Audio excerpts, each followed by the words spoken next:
Don't worry.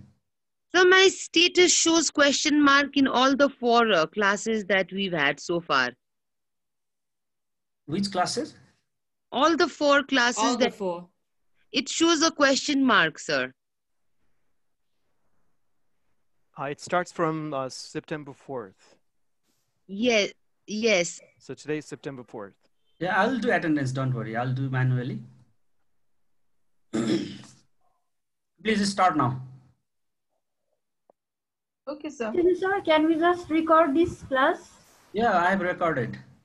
Thank you, I sir. have started recording from today. That's why I'm inviting you in this Zoom. I think I will next week also I'll use this one. If you feel comfortable in this Zoom, right? I have license for this Zoom also. That's why it will work for 3 hours. I think it's better here. Yeah. I don't know what others think, but Also, I also don't feel comfortable with that Google Meet because I'm used to this Zoom. Okay, all of you, if you have queries and anything, you can note down while she keeps on presenting, right? And we'll discuss later if you have anything.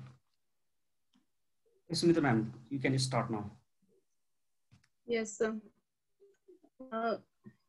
Honorable Kumar sir and dear colleagues, I'm going to present a review on Introduction to Linguistics. Now, the first thing is, what is linguistic? We discussed in the class last week. Now, linguistic is basically a science to study language. It is a scientific study of language, which is branched as linguistic. Now, next question comes in our mind whenever we say linguistic, then what is a language? Is it, what is called a language? Do animals have language? Do our sign languages, does it come under language? So we have this question, and this question has been answered by some scholars and theorists.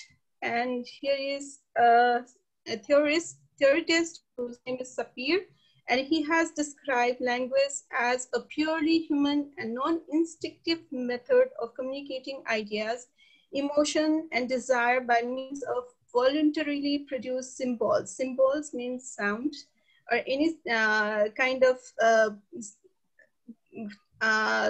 sounds that is produced voluntarily, and it can communicate ideas, emotions, and desire. Next theorist, there are so many theorists who have defined language. So next theorist is Pino Cairo, who has described it as a system of arbitrarily vocal symbols which permit all people in a given culture or other people who have learned the system of that culture to communicate or to interact.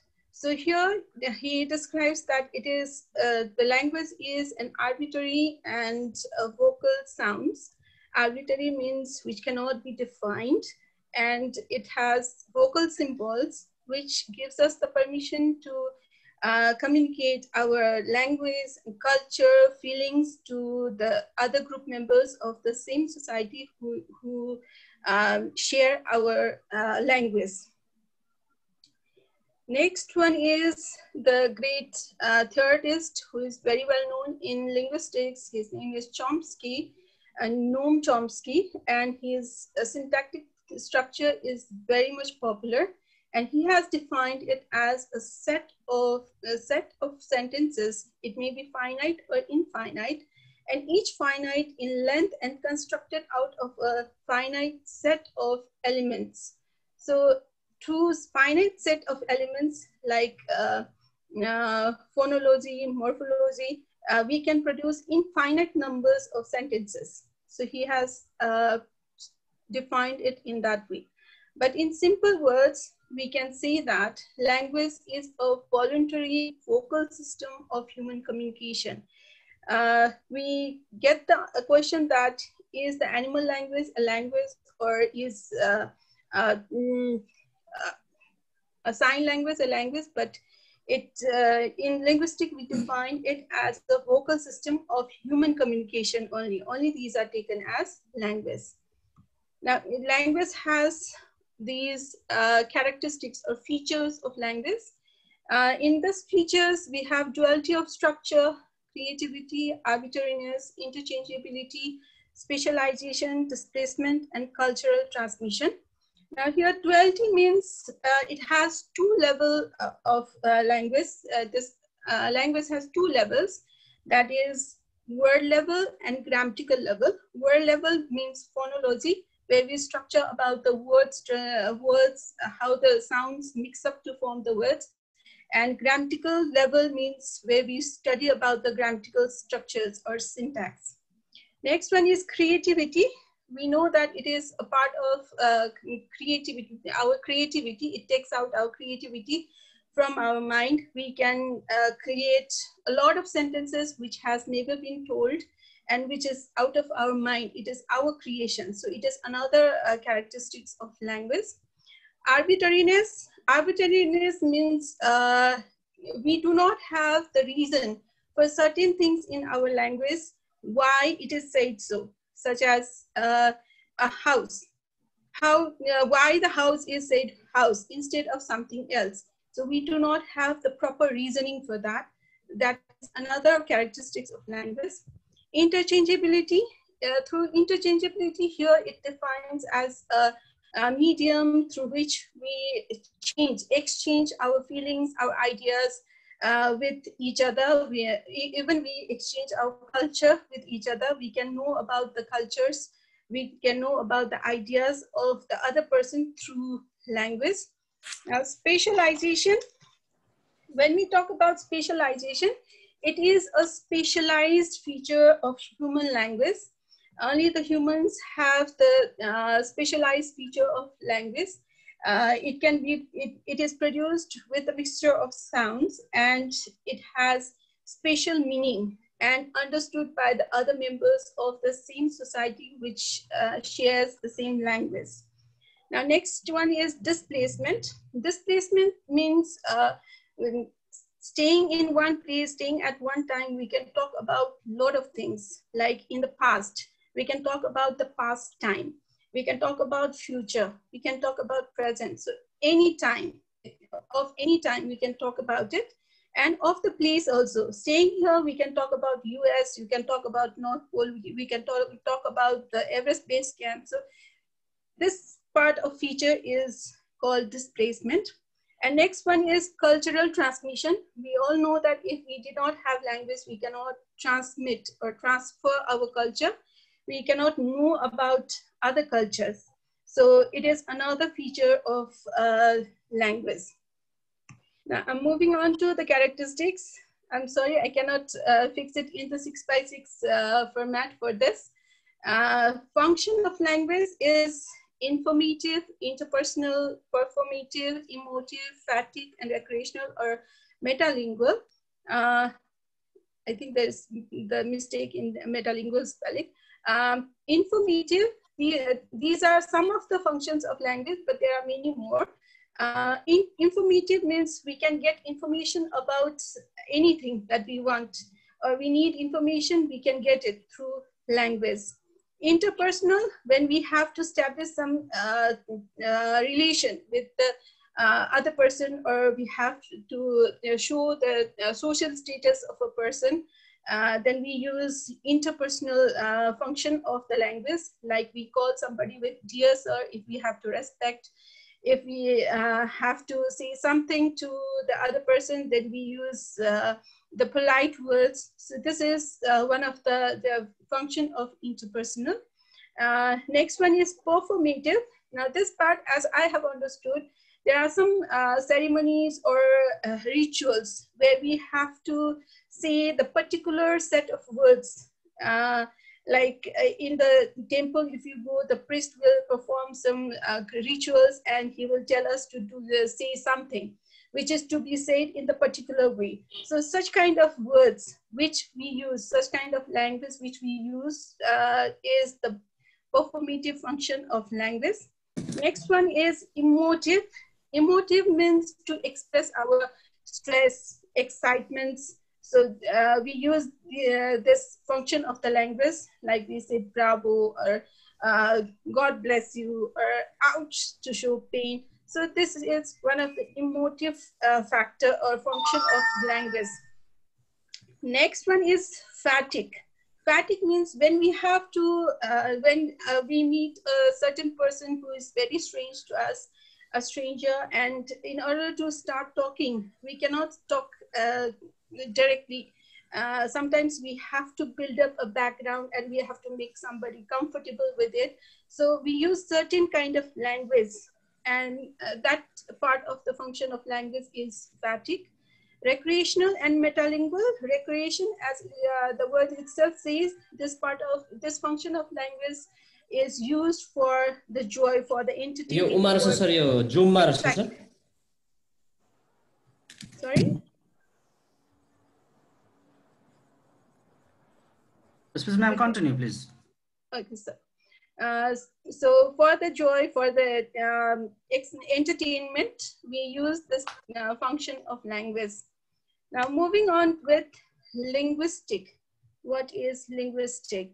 So at first, when we joined the class, I also did not know what was the meaning of linguistics. So linguistic means it is a scientific study of language, and it has certain scientific rules, systems, and principles through which we study a human language, and that study is called linguistic. Next is, there are purposes of linguistic. Why do we use linguistic? Why do we study language? So language is the nature, it is the nature of language that tries to establish some theory. We produce some theory, and on the basis of the theory, we describe a language. We analyze a language, and that is one of the purpose. And next one is the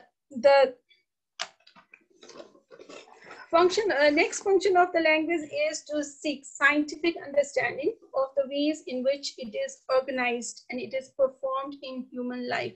How it is performed, what function does it perform in the human life? That scientific study in which we understand it, that part is called purpose of the linguistic. Now, in linguistic, we have these branches which we are going to study now. There are many more, but we have only 5 parts here. The branches of linguistics are theoretical and applied linguistics, synchronic and diachronic linguistics, general and descriptive linguistics, microlinguistics and macrolinguistics, psycholinguistic and sociolinguistic. Theoretical and applied linguistics can be defined with this picture. Like in theoretical linguistics, we study about phonetics, phonology, morphology, syntax, semantics, pragmatics.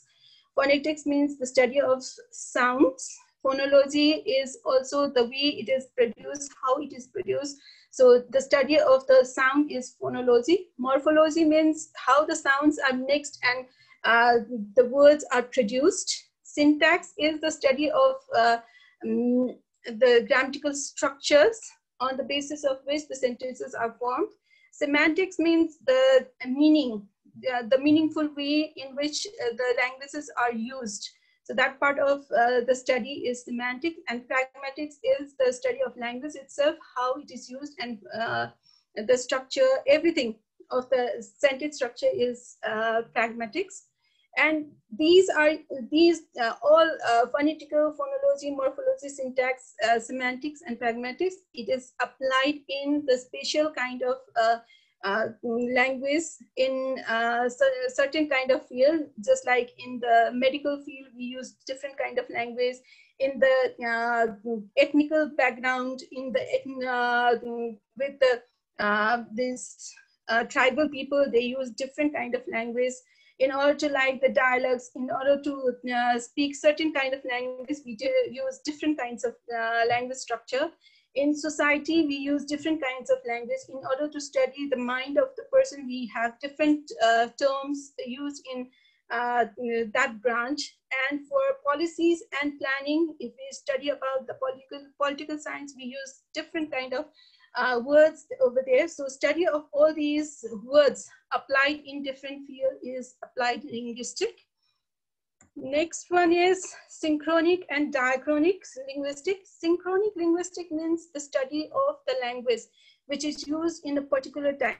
If we are talking about the medieval era, what kind of language is used? So the study of that, the study of that particular time in which the language is used, study of language of that particular time.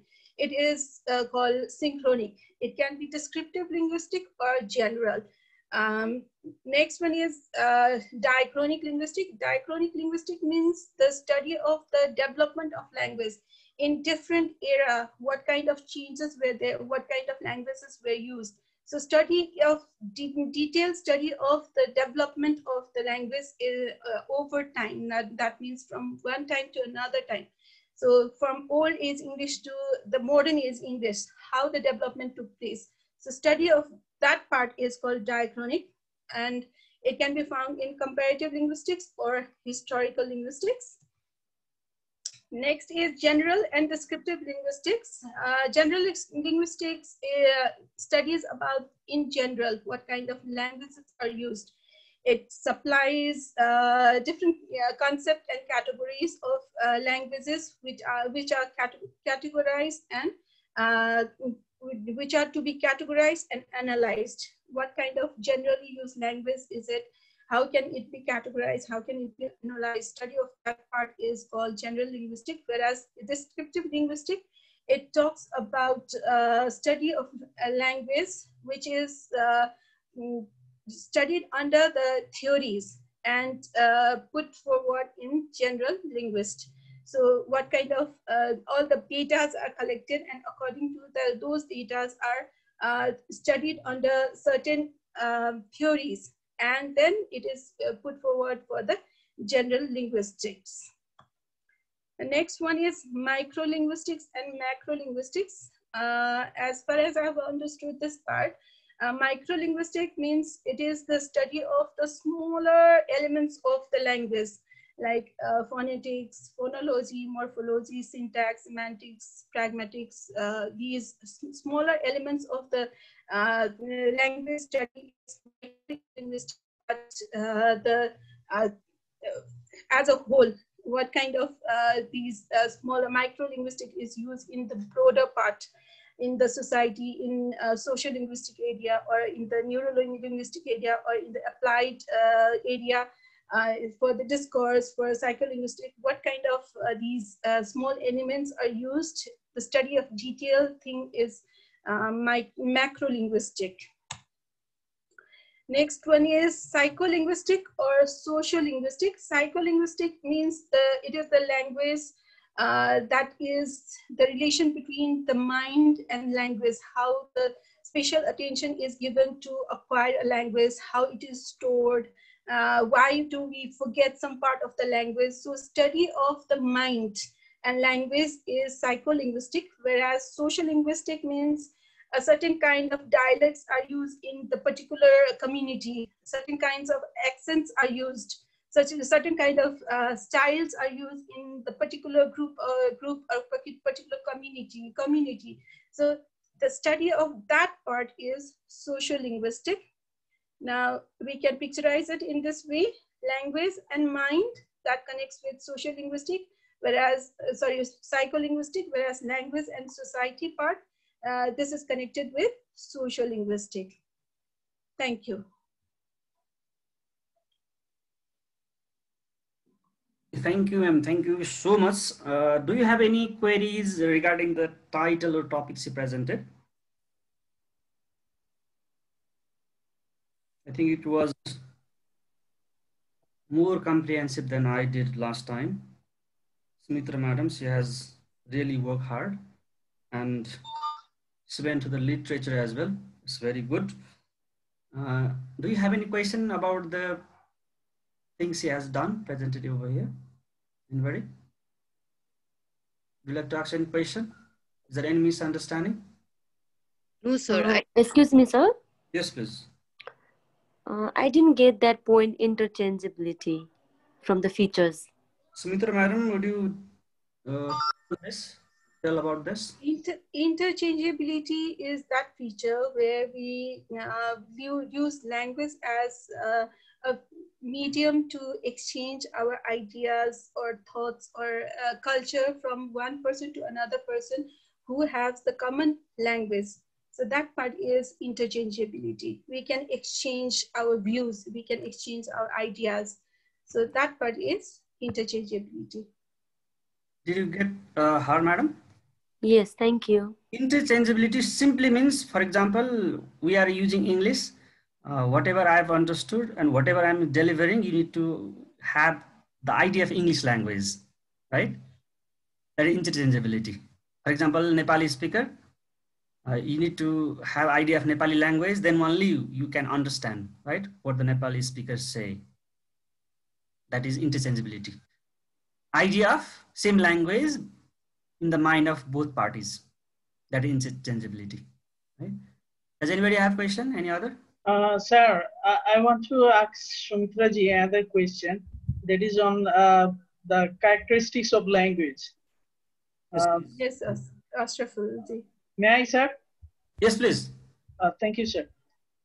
So, Sumitraji, I want to know a little bit broadly about duality of structure and arbitrariness of language. These 2 points. Yes, duality of structure. Madam, show your that slide and explain this, okay?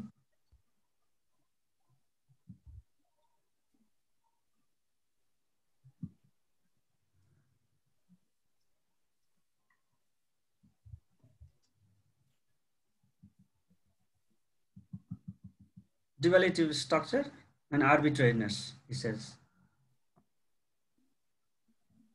Sorry.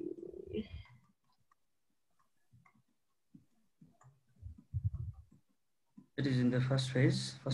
Duality of structure. Duality of structure means it has dual structure. One is the structure of the words, word level grammar, and another is the grammar syntax, that is grammatical structure. In word level grammar, we study only about the phonetics, phonology, and morphology, how the sound is made, how the sound is mixed up to form the words. So that part we deal with word level grammar, whereas in the grammatical level, we study about the syntax, the grammatical structures. So this characteristic of dual characteristic is duality of structure. Whereas arbitrariness is the certain words in the language which does not have proper description of the meaning, why something is said so. Some of the nouns, why it is said so. Just like a house, why it is said house. A box, why it is said box. We do not have any theory or any reason for it. So that part is the arbitrariness. I think sir can yes, ma'am. Thank you. So, okay, let's see if there is something more about this duality. Duality means you can say simply one sound grammar and another is structural grammar about words, right? Did you get my point? Yes. Yes, sir. Sound system and word and syntax system. Syntax. Two levels, 2 tiers are there. Sound has one is, for example, in linguistics, we are supposed to study about 2 aspects. One is about purely science, the science of sounds, right? Yes, sir. Word grammar, then sentence grammar, right? And so on. In these 2 areas, right? I showed you last times also. There are 2 tiers at least. And these type of duality can be found elsewhere also, but mostly duality means 2 patterns of structure in sound, arrangements of sound and arrangement of words, right? Words. Any other? Do you have any questions? So can I ask myself? Yeah, please. To you. I was confused with this theoretical and applied linguistic and micro and macro linguistic. Can you please explain it once so that it will be clear? Theory simply studies about only linguistic aspect. For example, you showed me also, so you showed, for example, let me share you in the sense that it is only producing core theories of language. Do you get my point here? Only, for example, phonetics. The study of phonetics, phonology, morphology, lexicon, syntax, semantics, pragmatics is purely linguistic. This one's theoretical one. Production of theory of language only, right? One is applied. In applied, what we do? Simply, we just see the application side. How to use or how to teach, for example, phonology to the native Nepali language speaker. Application aspect that is applied. For example, how do human beings learn language? Human society. So connecting linguistic aspect with other thing, other discipline is, other means that's applied aspect. Did you get my point here?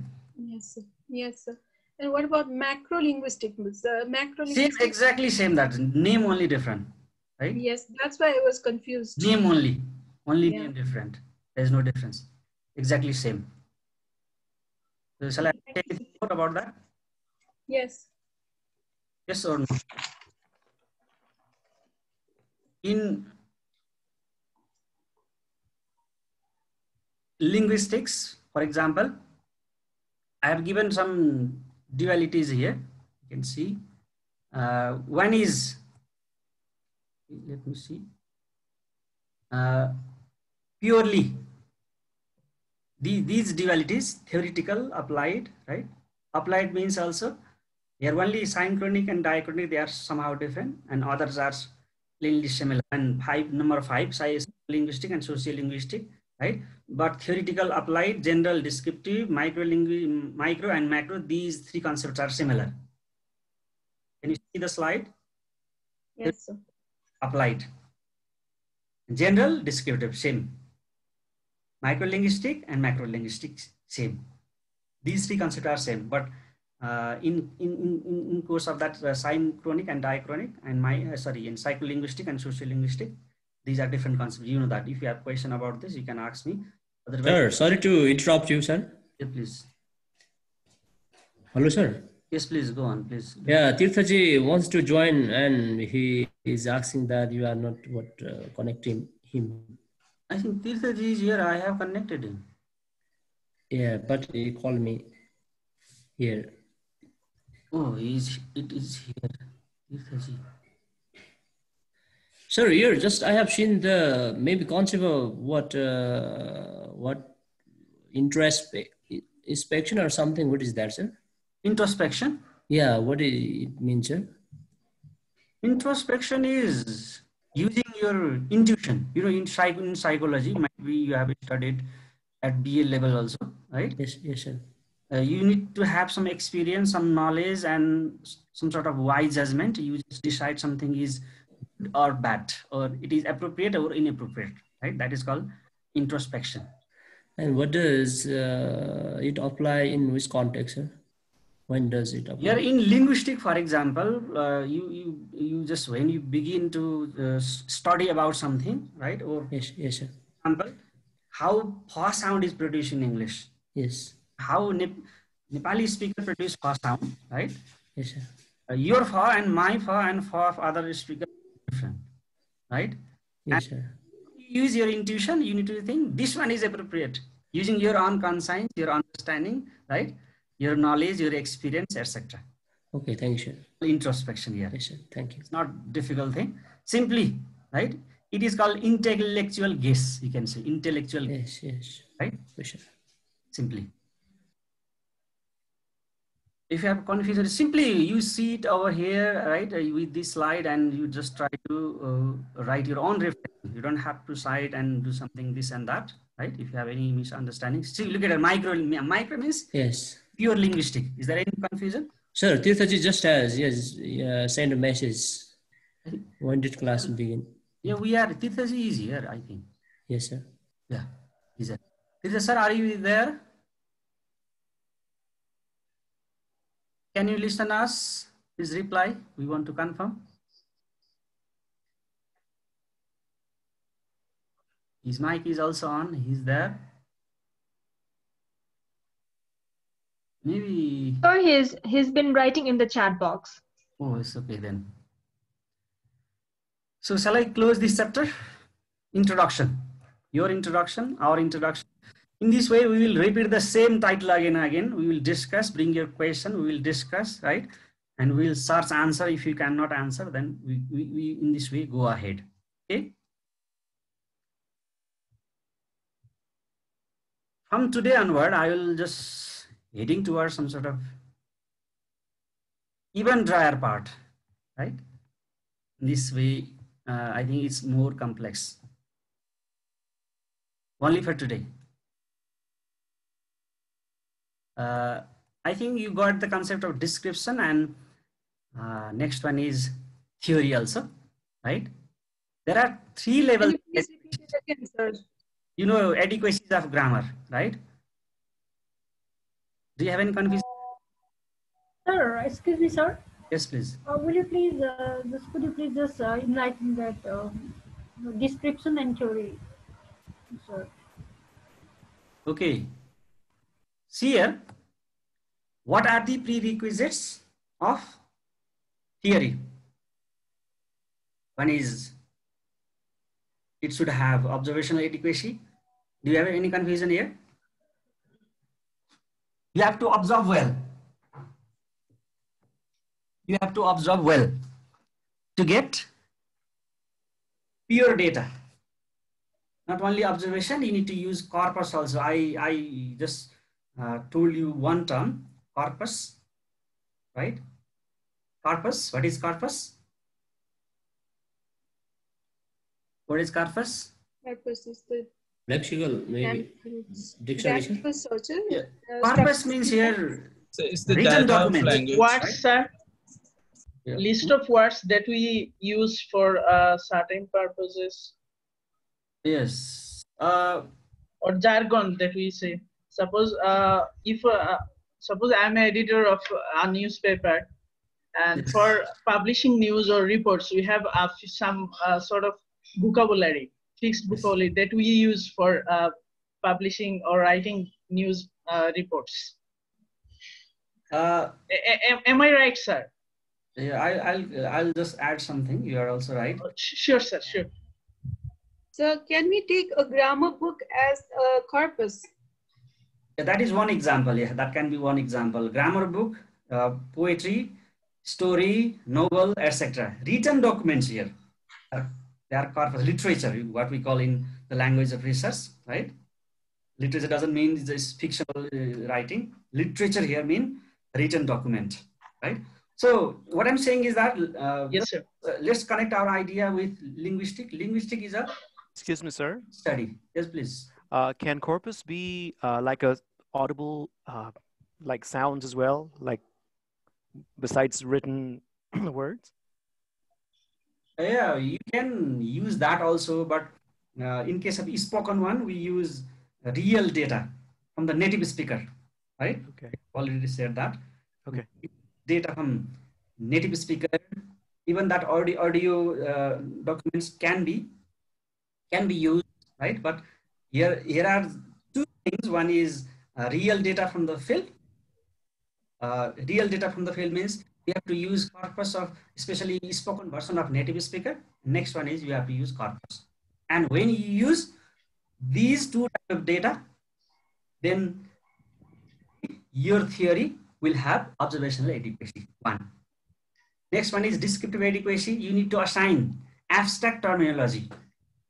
For example, feminism, Marxism, etc. Right? But when you assign certain abstract terminology, you have to explain. Feminism means you need to study this point. Marxism means this point. And when you are able to explain with this type of terminology, that is called explanatory adequacy. The theory should have these things. But in description, what is done? It needs to have 3 things, especially. As I said earlier also, simply what we do, we in case of language description, we collect data, and based on that data, we will find out particular issue, right? And we go and explain just on the basis of our introspection, on the basis of simply on our introspection. It means description is somehow like description by layman without jargons, abstract terminologies. But in course of theory, right, we use certain jargons and it will have certain steps also. You got the point here.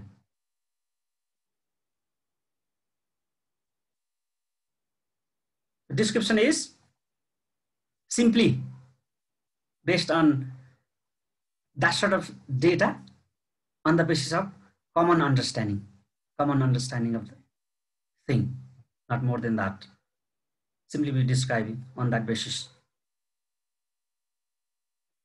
So let's go to the next unit about theories. There are so many theories and it's very difficult, and they are mathematicals also, they are confusing also. So we cannot discuss all of the theories. And most of you have, some of you, whoever submitted your assignment, for example, I have written your name.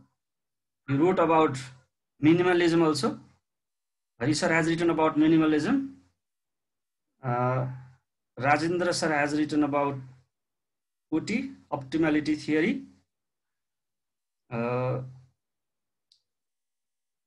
Rajendra sir, can you say something about optimality theory? Whatever you understood. Yeah, so the input can is like a graded or kind of like a goes through this this gen, which has like the set of like conditions, right? Those conditions linguists can like put, and we basically the conditions let's say have some kind of priority. So for one input, it can have like a number of outputs. In fact, like maybe like an infinite number, depending on the type of input. So these output, these are like it's like we grade it on the basis of the conditions, right? So if it meets the condition that has the highest priority, then it becomes, then we say it is grammatically correct, right? Okay. So in terms of like the way I understand it, we create like a table and put like the input on top column and the possible like outputs on below that.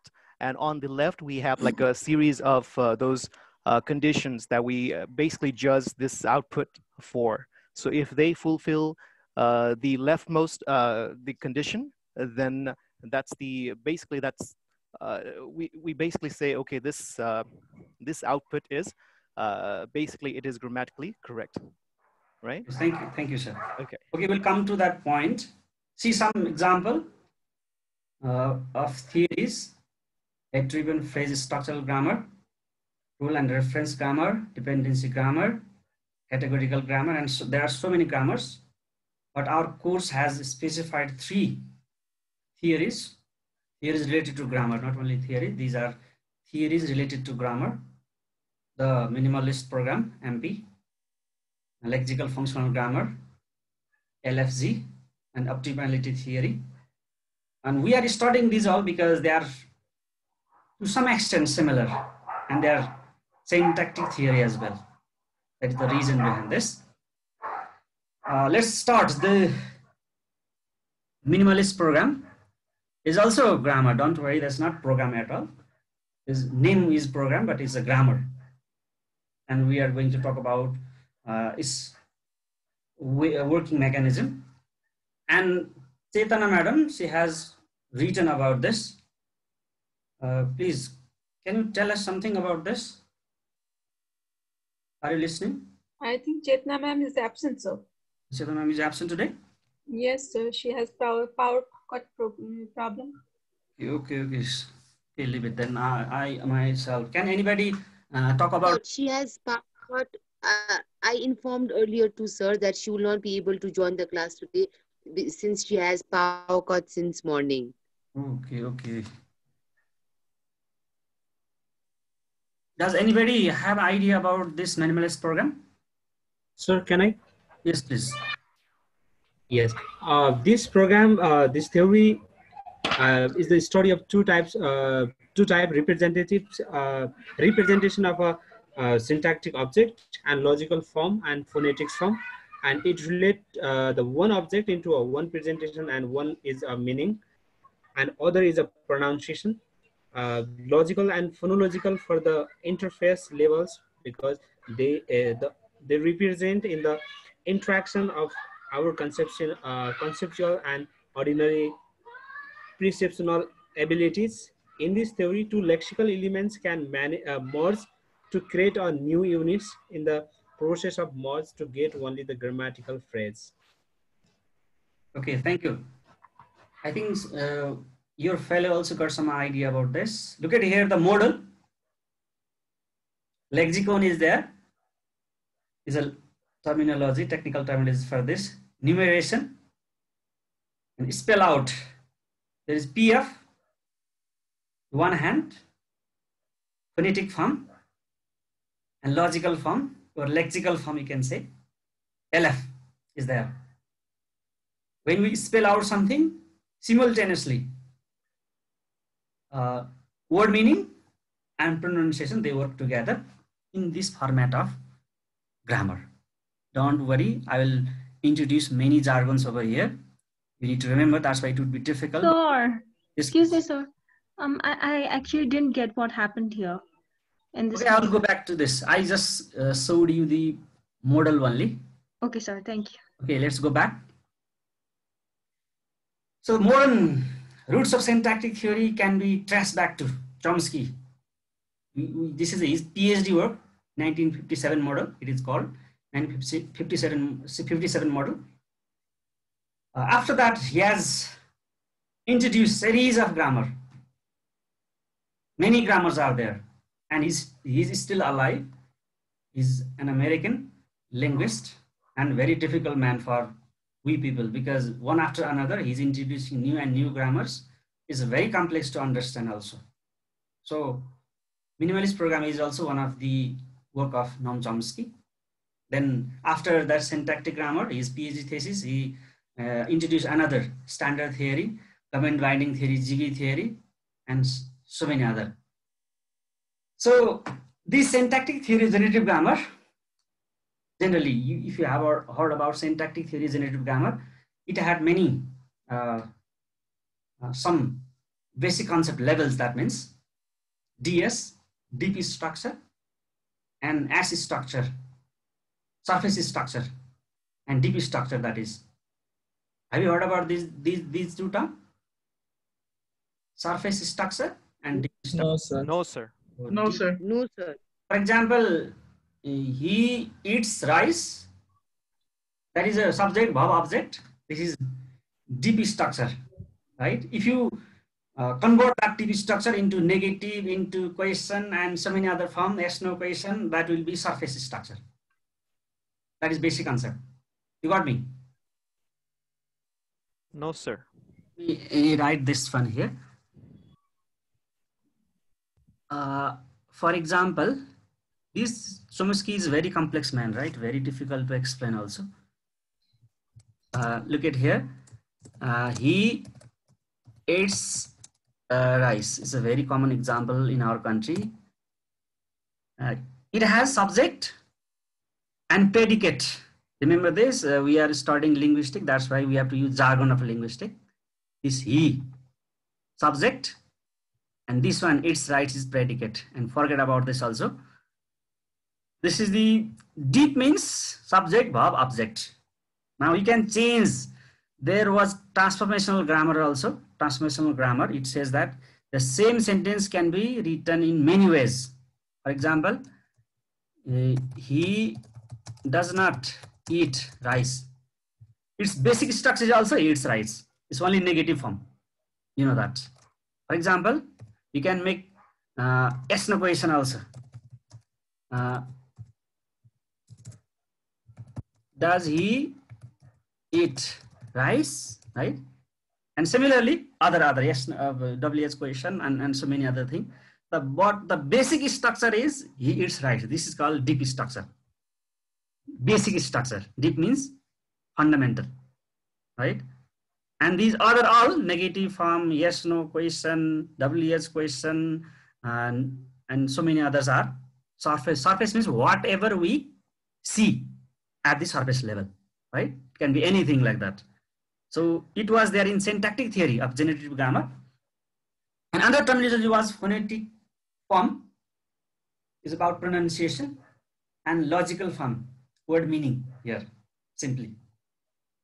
And in the early 90s, it means these are so many difficult terminology or levels of grammar. And later, to minimize the complexity of his previous grammar, he introduced new grammar, that is the Minimalist Program, MP. It is simple, or it is easier than the previous model, because it has fundamentally two interfaces. Let's say two levels only, right? Let's see what are they. Here one, look at here. Here are deep structure, surface structure, phonetic form, and logical form. To minimize the complexity, what he did was he only used two levels, two interface levels. It means it has two levels of representation. They are logical form. Logical form means meaning aspect of a linguistics object. Meaning of words, that means. Meanings of sentence, that means. Right? And phonetic form, another level that means related to is pronunciation. For example, wind and wind. Pronunciation difference means meaning difference. Right? So it has two types of presentation or two levels fundamentally. That is the basic crux of a minimalist program. Two levels are there. Did you get my point over here? Having confusion? This grammar represents this entity into two levels. One is LF, another is PF. Logical form, meanings aspect, another is pronunciation aspect. Simply, you just understand that much only. These are two interface level because look at here. They represent interaction. It means we generate real idea. We generate real idea only after certain words are produced properly in proper context. That means it is output of interaction of conceptual. Conceptual means meaning aspect. The next one is auditory, perceptual abilities. That means what? For example, if I say house, for example, you need to have what? Meaning of house in your mind, one, and pronunciation. You should be somehow comprehensible. For example, English, peace. I'll just write over here. I'll show you. Look at here.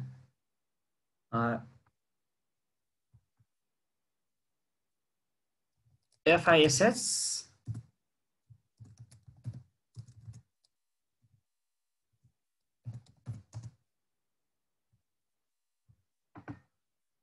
What does that peace means?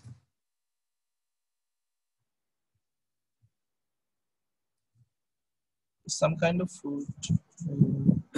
For example, we are using, right, pronunciation of fa. How do you produce this fa? How do you produce that? Fish. How do you produce in Bengali?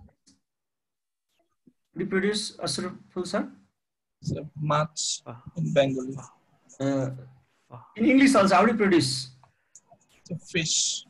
Fish. Labia dental. For sound. How do you produce for? Labiodental? Yes. Yes, Yes, labia. In your language also, is there for sound? Labiodental for in Bengali language? Yes, sir. We have. Yes, sir. Labiodental or bilabial? For yes, sir. For. Yes, sir. Labiodental or bilabial, I'm asking. It sounds like labia dental. Labiodental, right? But in our Nepali language, we have bilabial for. So like I'm telling a word using for sound like full. That means flower. Full. Full. So, Do you say full or full? How do you say? so there are some different dialects. In my dialect, we say it full.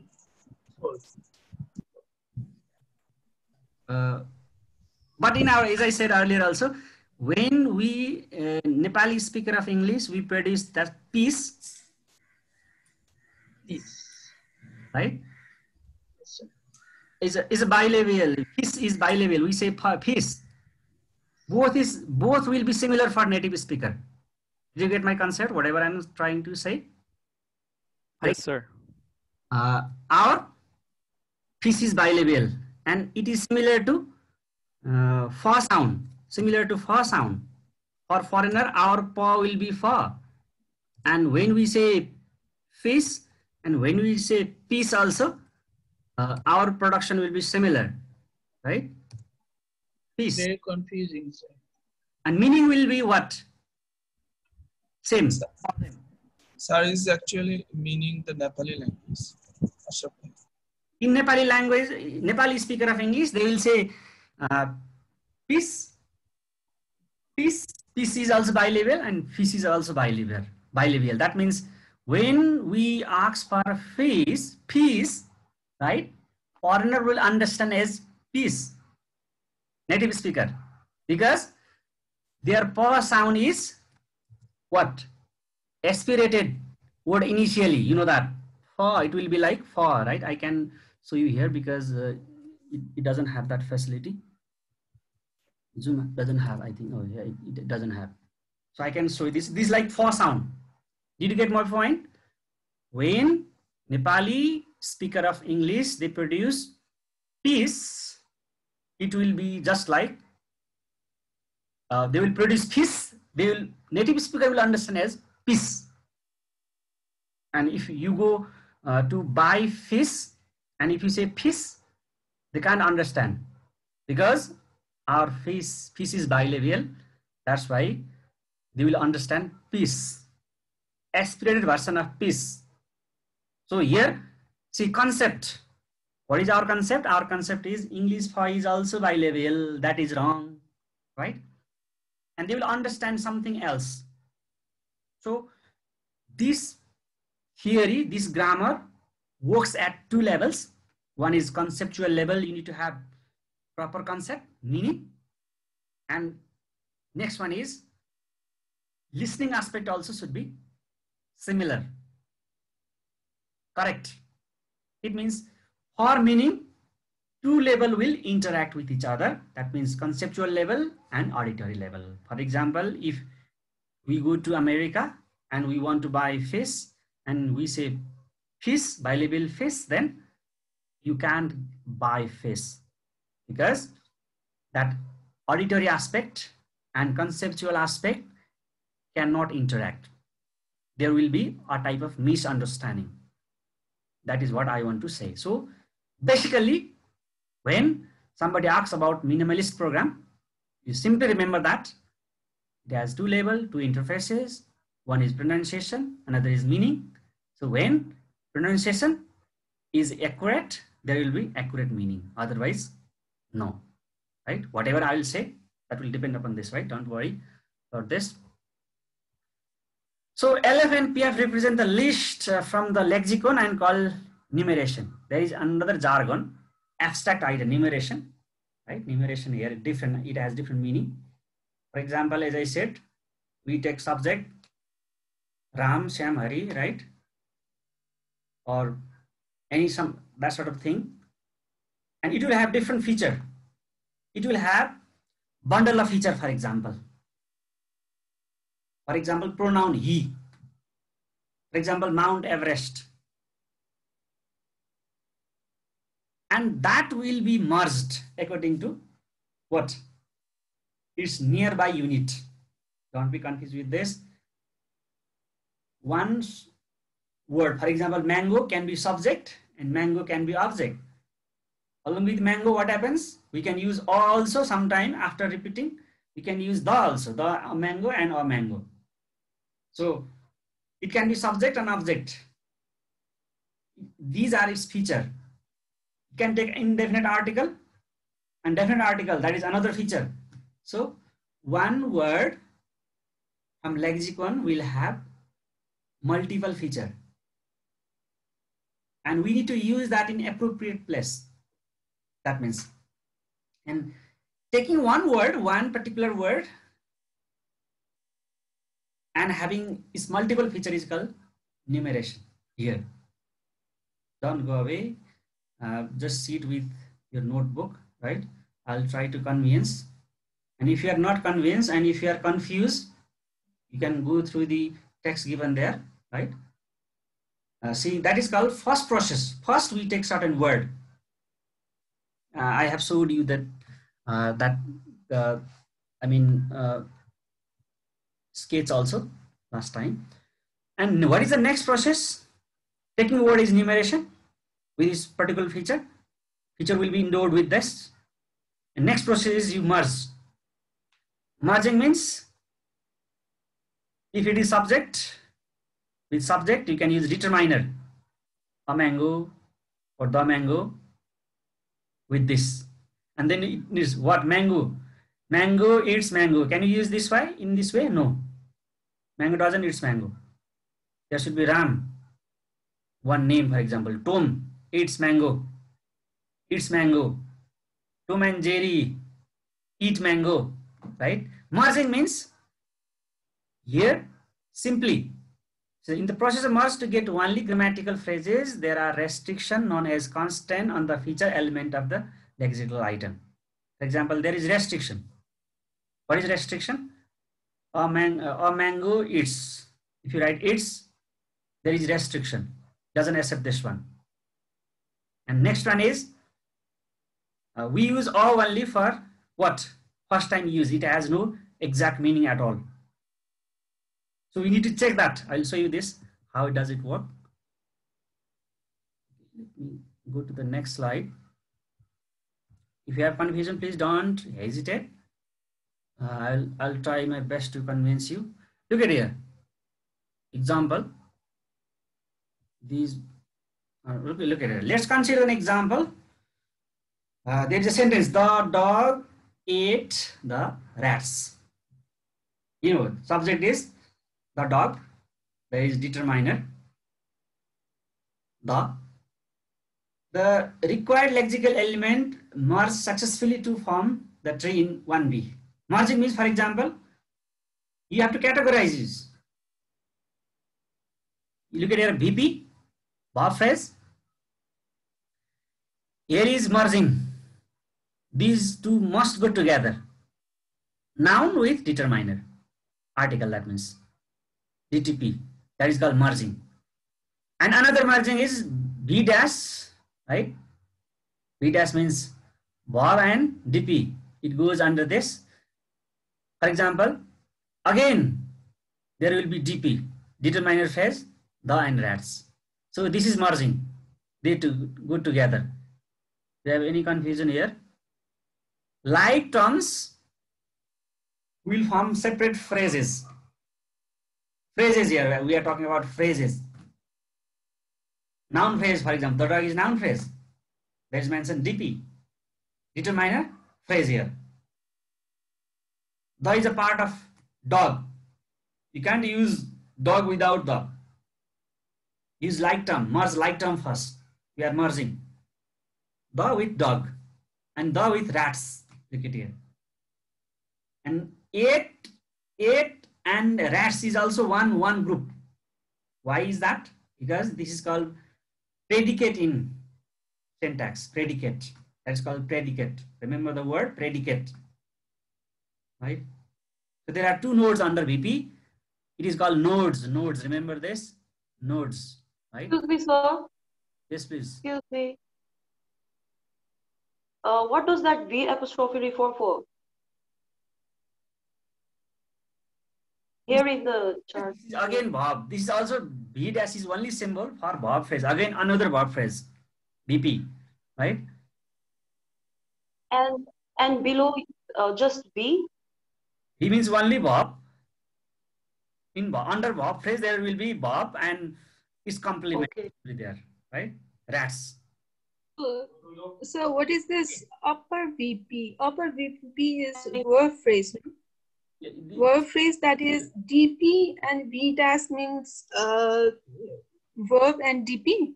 Yes. I did not understand that. It is only keeping the, these are only symbol to keep the like terms together.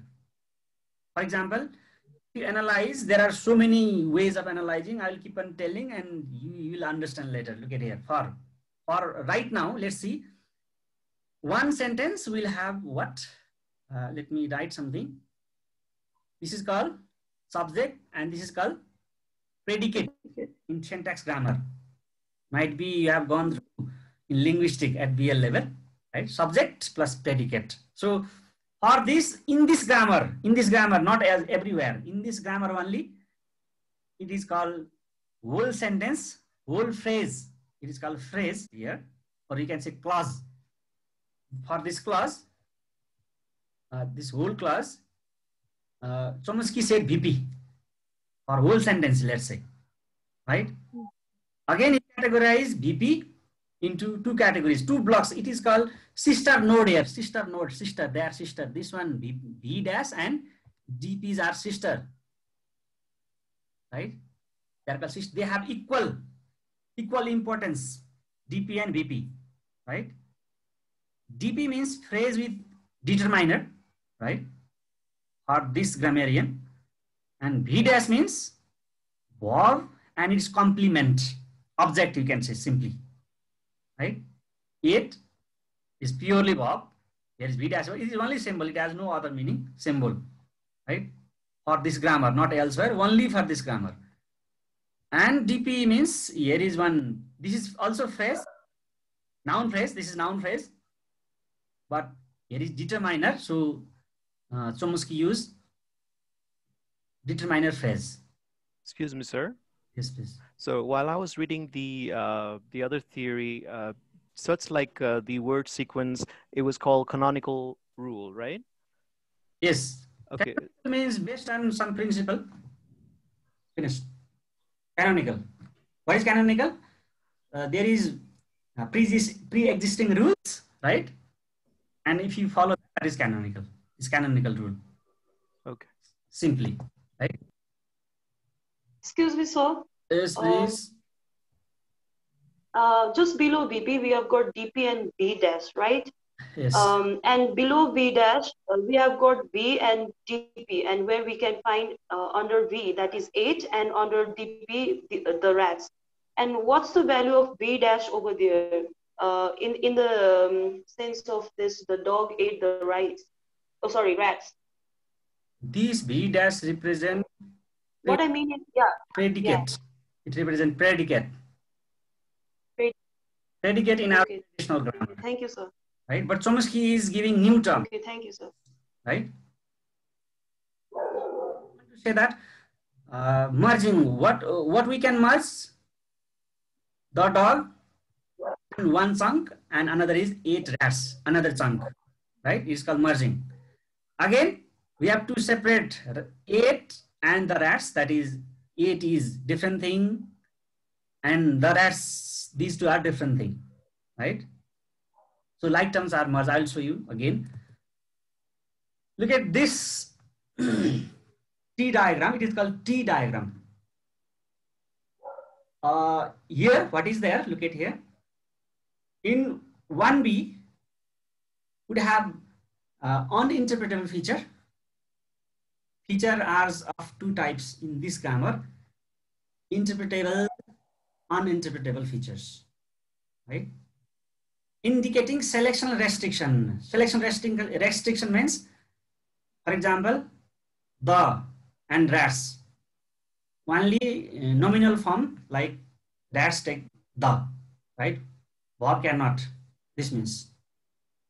So these restrictions are satisfied and follows from the assumption made within MP that features are deleted. For example, what is deleted? The has only meaning for shortened time. The, for example, this is not function word, content word, function word only. You know, content words are of two types. One is content words, another one is function words. So function means for functional purpose only. For grammatical purpose only, we use, for example, the, for example, preposition on, off, under, below, right? They don't have exact meaning in itself. So what does it say? MP features are deleted. What sort of feature? For example, 8 would also have an interpretable feature. It has one feature. It shows it is past tense marker. Look at here. After we use numeration, we have to check. Next step of grammar is called feature checking. I'm talking about feature checking, right? And what happens here? Look at here, in the feature checking step, we call TP for that whole sentence. TP means we are checking tense here. Here is tense. Look at here. And another node is VP. Again, under VP, whole sentence is there. There is DP again, as we did in the past. These chunks are added. This is the second stage of this grammar. Look at here. These are added later in this second step, because first one, at the first stage, we only check features. Numeration, we numerate, we take, first stage is numeration. We only take words. And at the second stage, what we do is we check features. For example, tense checking here. So there is one more node here, over here. TP means here tense. Which tense is there? Past tense. So here is checking.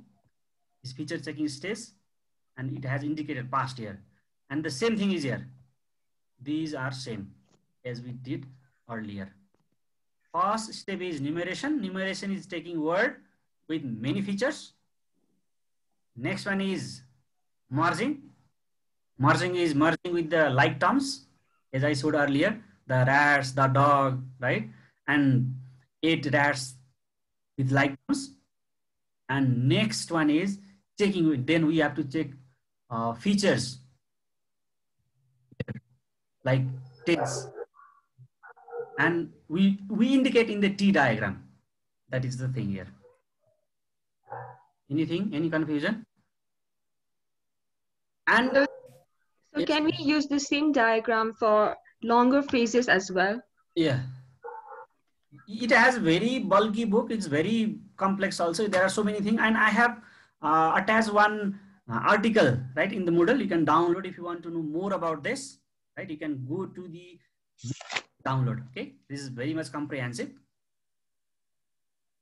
And copy and trace means you just show the trace when you, so you change the thing. When you move, this is called movement. Movement in this theory, movement in this theory means that this program. Look at here. Here is TP. But as in down here, nominative, the dog.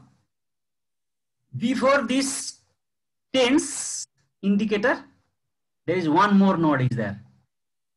Look at it, TP, again TP here, and DP here, and it shows checking. What is there? It has nominative, dog nominative, and determiner the. The has no value at all in this rule. It says that the means here those words which has only functional value, right? They are omitted, they are deleted in this grammar. So Checking, look at here, check, dog, nominative, 1. Again, tense checking, past, it has been shown here, right? And real structure of this sentence is mentioned here, right? VP, DP, and nominative is here. Again, V dash, 8, and past is here, and rats. These are trashes, right? It is only for what has been done. What has been done. But you don't have to be confused with this. As I said earlier, for your basic understanding, I just borrowed some terms. There are so many terminologies in this grammar. What I wanted to say, right, was, let's see the model again. This much only.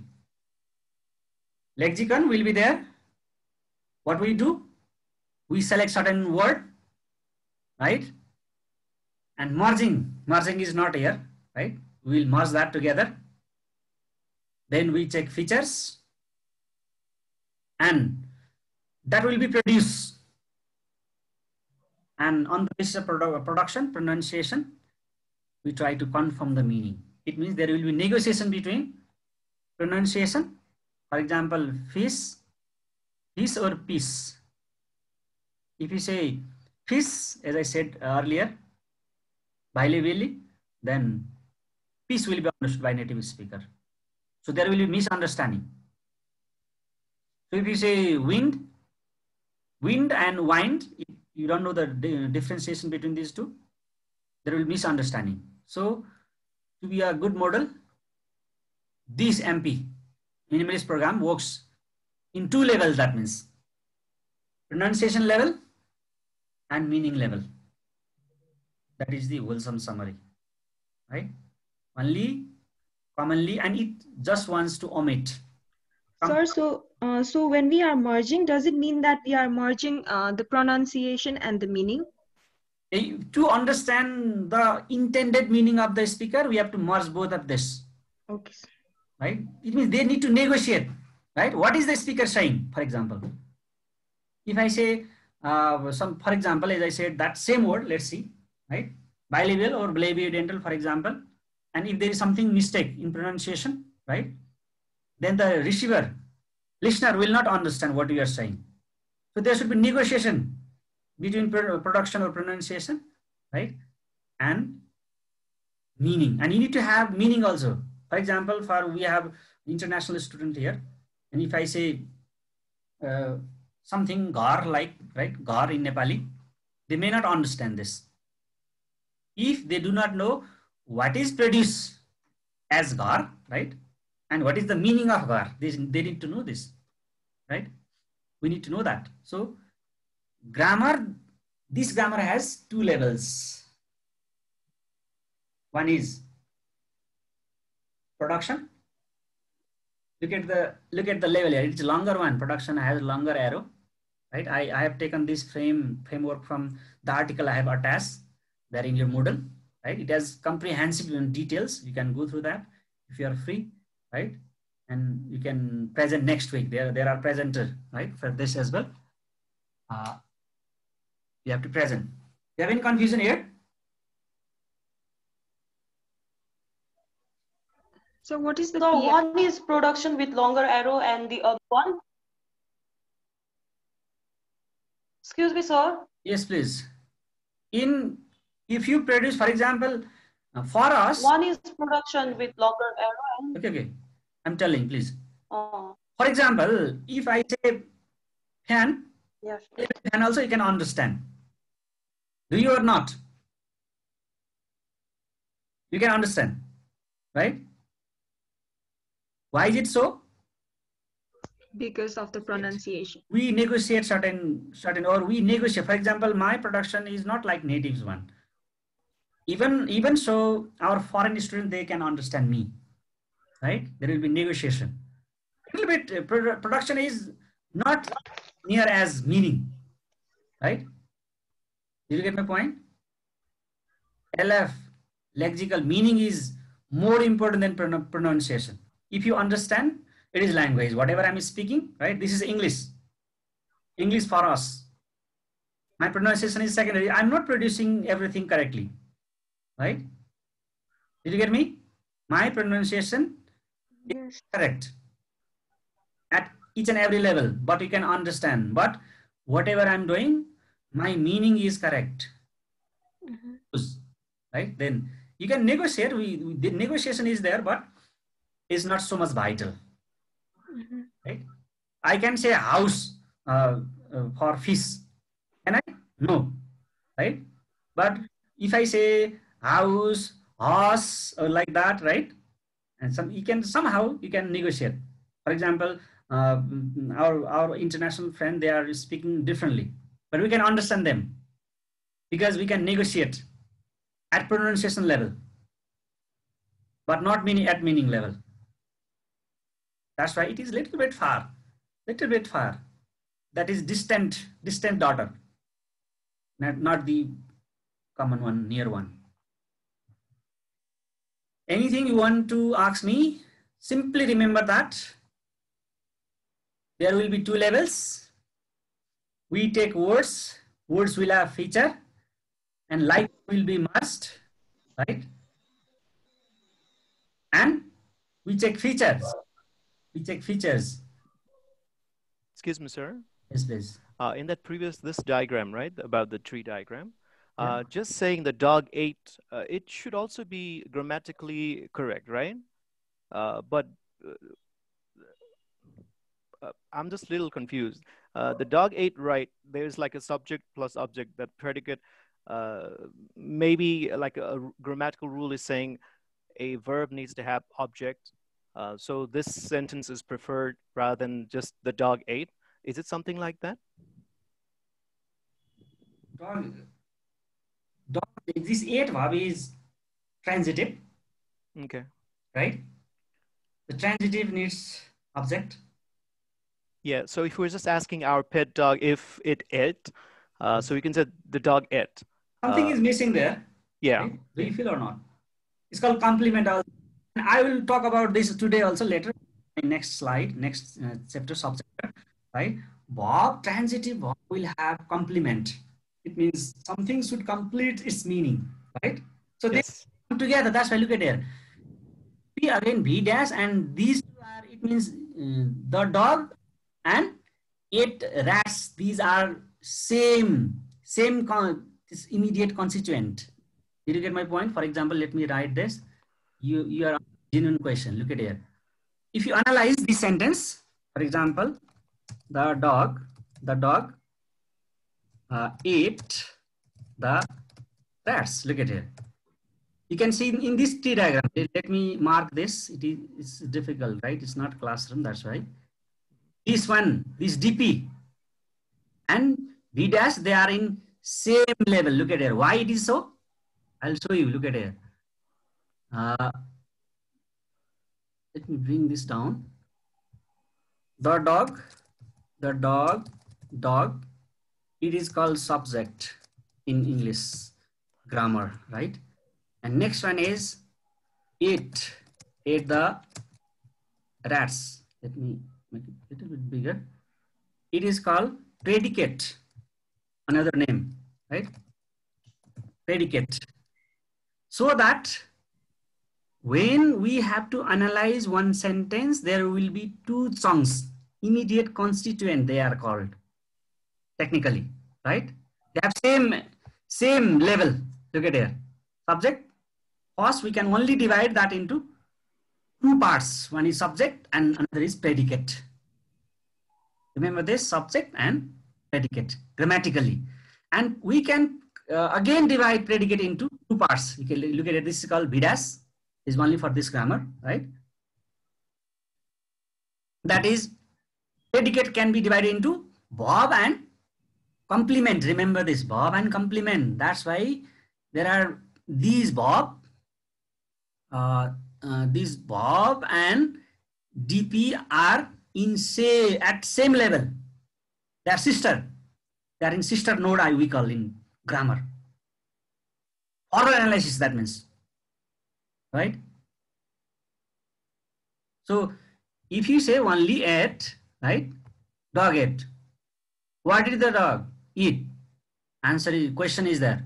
If you say rat, if you say rice, if you say biscuit, right? Then only meaning will be complete. So this is called complement. Without this, the ate rat will not be complete. So they have separate node. B dash means this predicate here. Technically, this B dash means predicate, right? And this the rats means is complement. Complement, I'll talk about complement later. Complement means here simply that completes the meaning of it. What it? The rats. Without that, it means, as I said earlier, there are two kinds of verb, transitive and intransitive. In case of transitive verb, there should be complement. In case of intransitive, it is not necessary. I think you have understood something. Yes, sir. Right. I'll keep on talking and you will understand it. I think you haven't gone through this tree diagram earlier, have you? No, sir. That's why it's somehow complicated, and every day we'll keep on talking about this, right? And when you again go back to the previous lesson, and you will have some idea, because this is first class, so I'm going very slowly. Again, I'll repeat the same structure here. Similar, let's not say same, similar. Another grammar, this is also propounded by our leftist linguist. Excuse me, sir.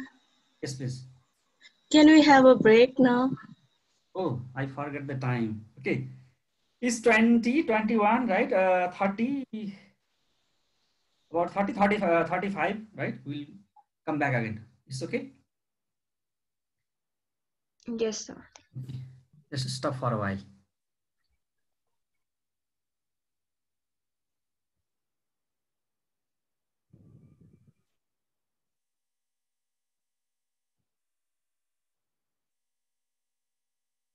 I'm starting recording as well.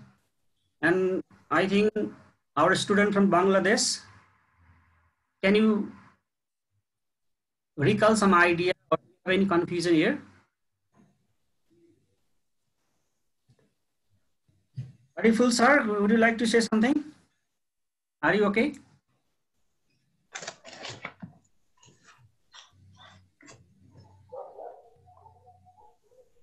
Excuse me, sir. Yes, please. Sir, this is Shweta. Yes. My assignment for next week, like you said, is description, because there are two. You have divided the section into two parts, that is description and theory. So all the theory will come under all the minimalist theory, and the other two theories will come under the theory section. Theory, so what will I in description? Talk about theory, concept of theory and description. Don't we? I will only talk about. Yeah. So I am. Don't talk about any theories. Introduce one. Yes. Okay. Simply introduce you. So what? I talk about descriptive theory and I introduce the theories. I talk about description and introduce the theories. Only fundamental concept of these two. Okay. No, sir, I didn't get it, because there's somebody else too who's supposed to be explaining theory. So how do we divide it? Yes, that's me. That's me. I was about to ask the same question to sir. That is why what I wanted to ask, sir.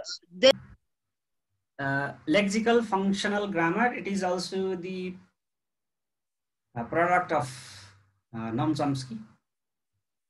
He has propounded many theories one after another. As I said, he is a very complex personality in linguistics. So LFG, this language is being made up of multiple dimensions of structure. See, lexical one is similar to the previous one, lexical and functional. There are two terminologies. So multiple dimensions of structure, but commonly, don't be confused with, there are so many structures here also. Simply remember here, primary structure, two structure will be there. Or you can see simply two levels here as well, but these are called structure. F structure, that is functional structure, as we discussed earlier, similar to functional aspect. Next one is C structure, syntactic is constituent. Again, let's see below example. The woman eats meat. This is a sentence. Let's analyze using these two eyeglasses. Number one, C structure.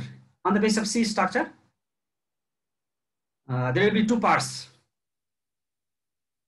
One noun phrase, NP, and VP. Can you recall which one is NP and which one is VP? Here, let's see. Let me take out pen. A woman. It's NP. NP. This NP noun phrase, sir. Which one is noun phrase here? The old woman. The old woman. Old woman. Yeah, The this old one. woman. The old woman. This is NP, and Meat is VP. Its meat is VP. this is VP, and this is again NP. Oh. There is only one noun. Even a single noun in noun phrase, we'll talk about this later. Single noun is also called NP. Right? You got this point. This is called C structure. Analyzing one sentence in terms of NP and VP. There will be prepositional phrase PP also, adverb phrase AP also, and so many other things. This is one criteria. And next one is looking at the function of those components. For example, get here F structure, composition of attribute. For example, this noun can be singular, plural. There can be tense and aspects also. Furthermore, parts will be subjects. Some parts will be predicate, object. In this way, this is the basic concept. We can analyze sentence into different parts structurally. So this is lexical, functional grammar. Let's go a little bit further, but do not forget the concept I've given you.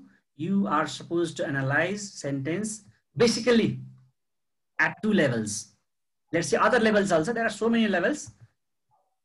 So argument structure level, A structure, semantic structure, S structure, information structure, I structure, morphological structure, M structure, phonological structure, P structure. But we don't have to go through these, all of this, only, as I said earlier, two levels.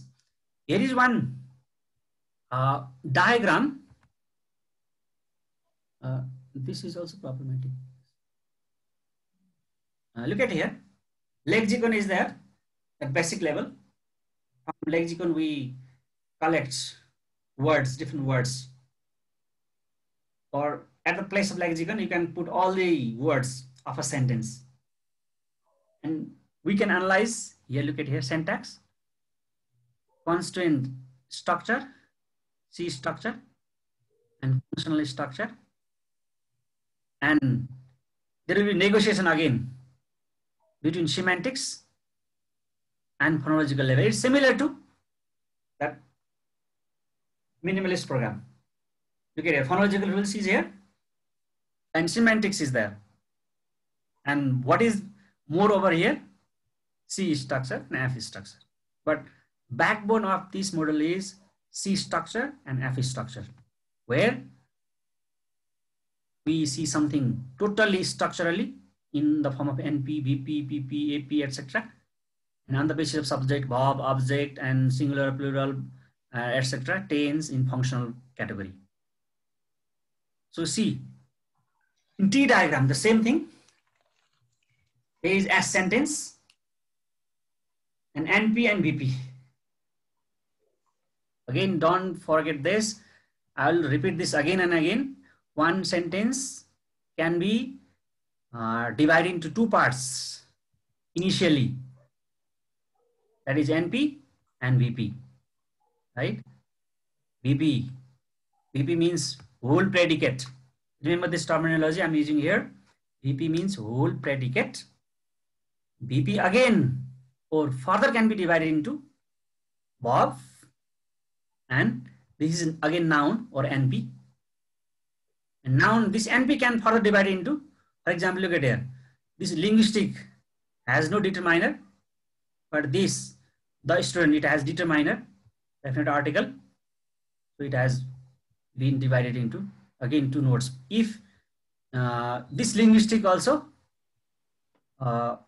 possess the, it can be divided into determiner and noun again. So do not forget this. C structure initially divides one sentence into only two parts, right? Only two parts. Don't forget this. Only two parts. They are NP and VP. NP and VP. Look at here. These are called sister node, and they have equal existence here. They are representing whole sentence. NP and VP. Right? So let me admit Gina Ji. We have confusion here, and in course of F structure, look at here. Excuse me. Oh my goodness. Love is predicate. It will have what? Tense, that will have tense.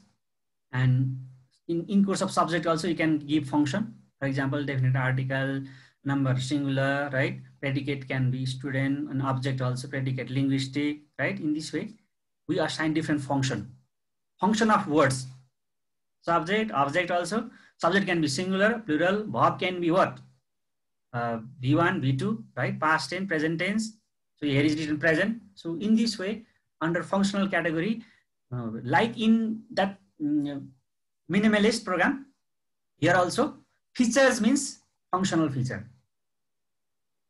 Have any confusion here? Subject, verb, object, right? Not only subject, verb. Subject can be singular, plural. Verb can be what? Singular, plural also. That means or present tense, past tense, etc. Participle, etc. In this way, we try to subcategorize or assign feature to the what particular word here. Let's not talk about this A structure, only that much. So again, number 4, this talks about structure. Which is structure? C structure. You can see here. And this talks about, this C number talks about F structure. You get the function assigned there. For example, subject, dog, right? Predicate is mentioned there. Definite article, the, right? Number, singular, etc. In this way, this LFG works. Basically at 2 levels, but there can be many intermittent levels in between this. Now we don't have to go through this because only introductory part has been given in our course. Do you have any problem here? Here also you can see in this form also, this is called T diagram, right? In this structural form also, S and NP, the beer. This is S part. And VP, you can see bracket there. Minutely it has been mentioned here. This is single part, one part. This one is another part, right? As a whole, this is S, you can see S, structurally S. And this one is VP, right? VP means here 8 or sandwich also, all of this. And again, there is a small bracket or sandwich is noun phrase, here is mentioned NP, right? There are 2 chunks again. This VP can be divided into 2 parts, V and NP. So what is the role of this beer? Subject, one feature, one function, agent, another function, right? 8. This is predicate, for example. Predicate means whole of this is predicate, right? P is also called predicate here. And eat. And object, sandwich is object. It is present. You have to study functional grammar. There is separate grammar, functional grammar. If you have any confusion how to assign feature or function to this word, you have to go to the functional grammar. There is separate grammar called functional grammar. But we don't need these all. Simply for your common understanding, I'm talking about LFG. LFG also interacts at 2 levels. One is at the level of C structure, constituent structure. Next one is F structure, that is functional structure. And C structure only talks about NP and VP, only 2 level. And it can be several further categorized. But function, you can assign many function for a word. For example, as I said, subject RAM. That can be agent, right? That can be subject also itself, right? And so many other. Do you have any queries over here or problem? Otherwise, I'm going to start optimal theory. Do you have any question about LFG? Simply remember, LFG works at two levels or works because of the interaction of C structure and F structure. Commonly, there are so many other, but fundamentally, the interaction between these two is called LFG. Lexical, you see, lexical and functional. Name itself suggests that. Or logical also, right? Whatever is that, doesn't matter. See the name once again. What is mentioned here? Lexical. Lexical means and functional means, right?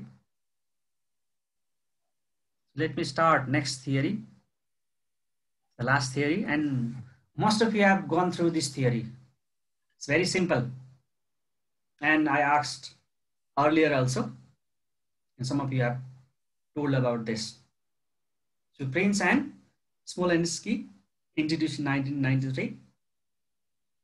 Its intention was to eliminate what? Rule derivation.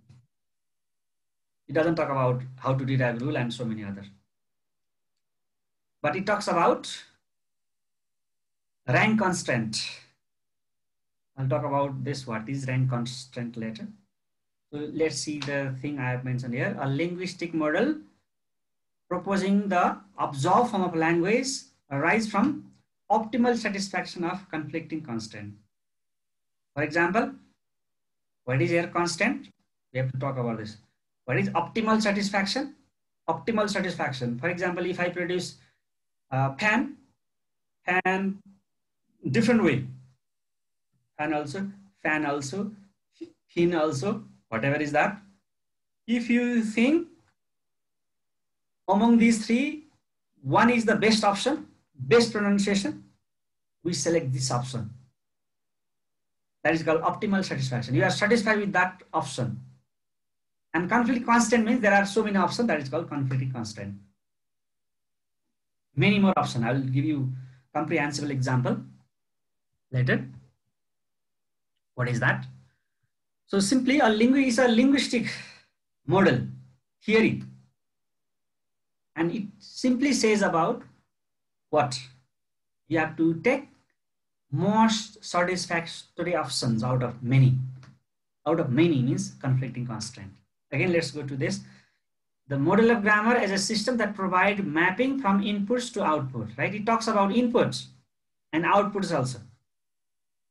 And inputs are conceived as an underlying representation and outputs as a surface realization.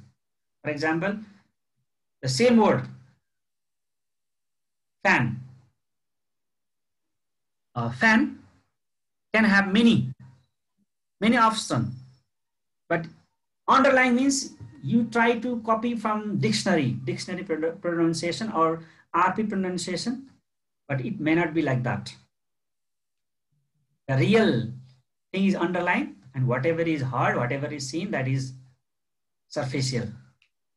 Underlying means DP structure, and surfacial realization means S structure. This is also terminology, technical terminology for us. You need to know what is underlying, what is deep, and what is surface structure. Right? So it's an approach within the larger framework of generative grammar. It is also Noam Chomsky's concept. There are so many other, right? But it also works with the generative grammar.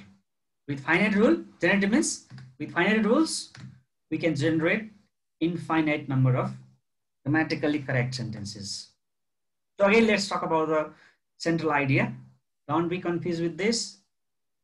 I will again and again talk about many more ideas, but you have to know that when you are supposed to produce something, if we select, or you have many more things, many more forms of pronunciation in your mind. If you produce particular one, the best one, that is the main concept of optimal theory. Optimally correct. See the form I mentioned there. Surface form of language reflect resolutions of conflict between competing demands or constraint. Did you get any idea? I don't think so.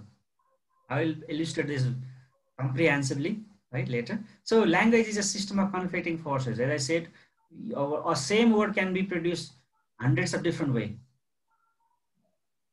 One example. For example, the word house, I can produce differently. You will have different pronunciation. And our friend from Bangladesh and from other country, right now, we are here, they have different pronunciation. Which one is best? And you know that nowadays what English says, since we cannot produce the same thing in the same way, exactly same way, that's why we have different variety. And but we think that we are learning British English. This is British English, not American and not Australian English. British English is the standard variety, standard one. That is standard, but our English is not like British one. This is Nepali English. I'm speaking Nepali English, it's not British one. I can twist my tongue as them. And my pronunciation, my grammar may not be like theirs, right? So optimality is also works with many options and grabs the and takes the correct option. So see some terminologies used here. In OT, there will be input, language of underlying lexical form. Underlying lexical form.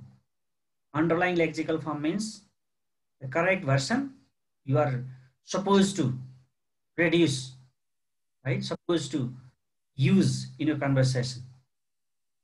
And then look at here, a function that generates alternate surface realization for each input from possibly an infinite set. For example, I might have confusion in pronunciations of direction, right? Direction or direction, right? There can be many other, or with meaning also sometimes we might have confusion. For example, wind or wind, right? Which one is correct? And where which one is correct? Same spelling, right? Wind has one meaning and wind has another meaning. So generation means we try to generate, or we have multiple options in our input. We may have misunderstanding and we try to generate. Generate means here alternate surface realization. Means you select, or we have many more generation in your mind. But there will be constant.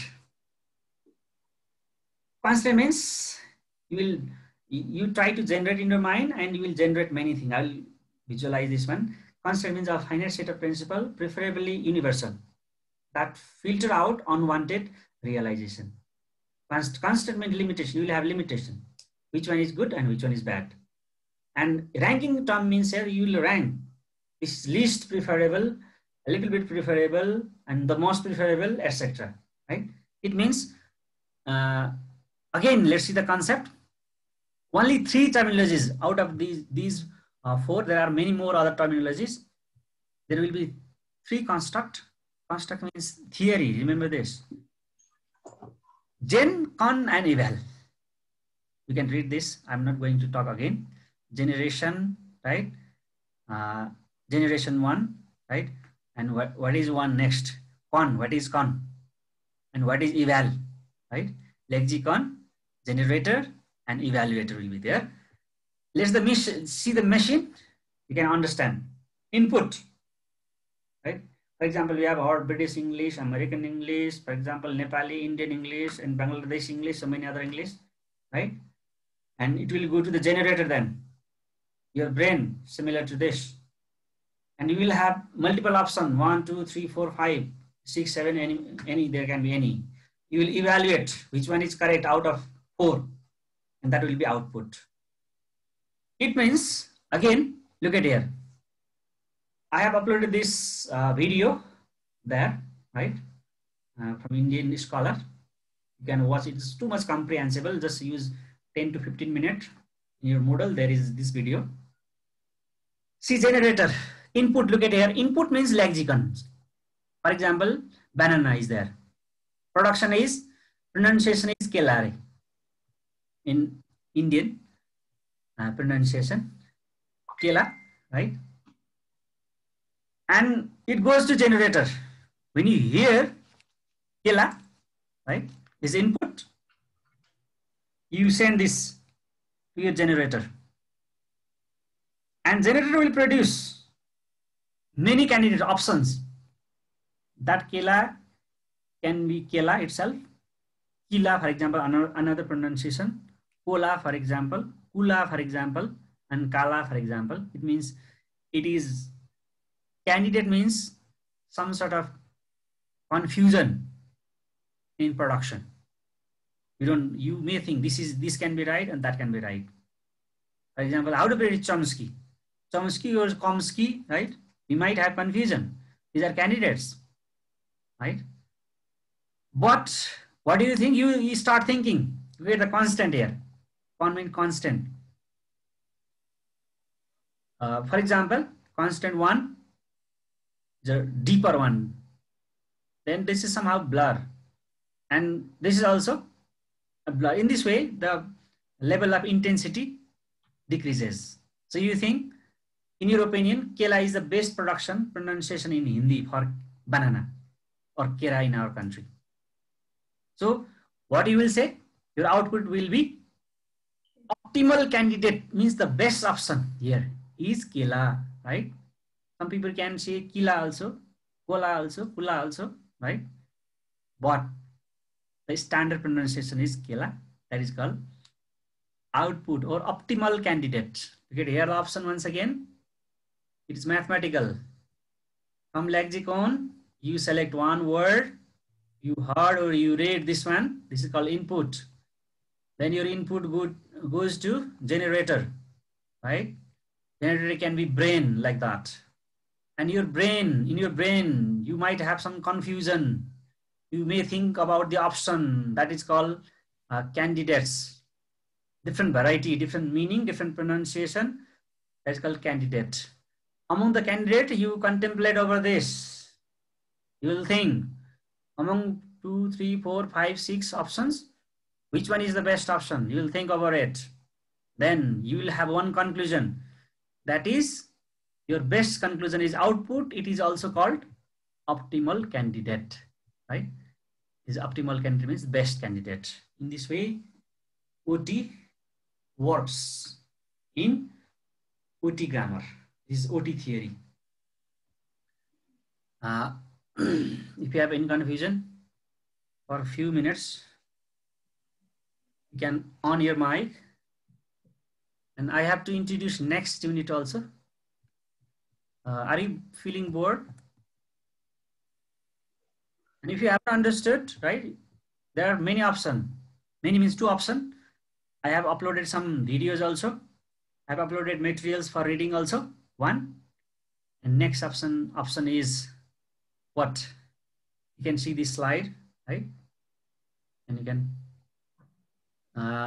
also surf internet. There are many more options about LFG. There are so many videos, so many audios are there, so many texts are there. You have to explore. This is master. We are being masters of English language, linguistics, right? One of the most difficult subject in English language education. So if you have any question from Nepal and abroad, let's start from our neighbors. Asruful sir, do you have any question?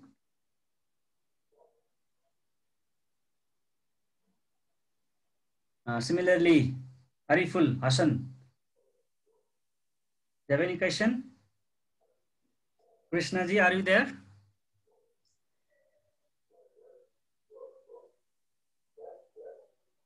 Sir, I have internet problem. So sometimes I'm going out and again coming in. I have a lot of confusion in this actually still. I think I have to go through this again, and after having some classes, then I think I will be clear. Still, I have a lot of confusion in this. I don't know. Are you Krishna from Bangladesh? Yes, yes, I'm Krishna from Bangladesh. Okay, I have this video also, right? I can upload this in my YouTube channel. There is YouTube channel, right? Yes. I think I can't attach this in our email, right? Okay. And if you have confusion, you can come personally also in my touch. Yes. Or you can friend. You have friends also. You have 3 friends, I think, from Bangladesh. Yes, we talked a lot about this. Actually, assignment is also we have to do. Still, I'm in the dark. Okay. I will try my best to It clear. happens because we are new. Because the system is also new for you, right? That's why you might have some. Yes. Right. You can write me email, right? Okay, sir. We can interact. Thank you, sir. So, Anybody? It doesn't. Yeah. Can you please tell us where can we find this video so that we can refer it later? Okay. Okay. I'll let me see. Let me stop this. Look at here. Moodle. Sir, I think you can give the link in the chat box. Yeah, in this Moodle, I have uploaded this link only. There is link only, right? Link only. This is, look at here. You can see there. Let me share this screen. Okay. Here. Optimality theory. I have uploaded a link only here. Right? And if you want to study about the minimalist program, I have uploaded here one PDF file, and it is so much comprehensible, and there are so many other terms also. And LFG is a very common grammar, right? Anywhere, if you just type LFG, you can find hundreds of videos and hundreds of texts also. That's why it's not difficult. That's why I haven't uploaded this.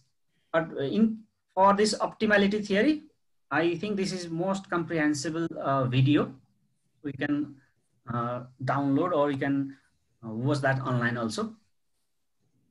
Simply see, OT is not difficult. Don't be confused with this. OT works at generally 2 levels or 3 levels, let's say. Input, and there will be candidates and output, or you can say 4 level: input, generator, candidate. You will think about constant, and you will have output. Have any confusion here? See here, once again, I'll go back to these 3 theories because theories are new for you. Input means whatever you hear or hear. And what is generated? There will be mind, and it will generate something. You will have more option in your mind. Candidates, they are called candidates. And out of the candidates option, on the basis of your intellectual judgment, your experience, your knowledge, or intuition, let's say. Intuition, what do you do? Simply, you limit that. That is called constant. And you will select particular option. That is called output, or it is also called optimal candidate, means the best option. This is how OT works. And again, let's go back to LFG. In LFG also, you don't have to worry. Simply, it works at 2 levels. One is structural level, constant is structural level, C level, and level. Here.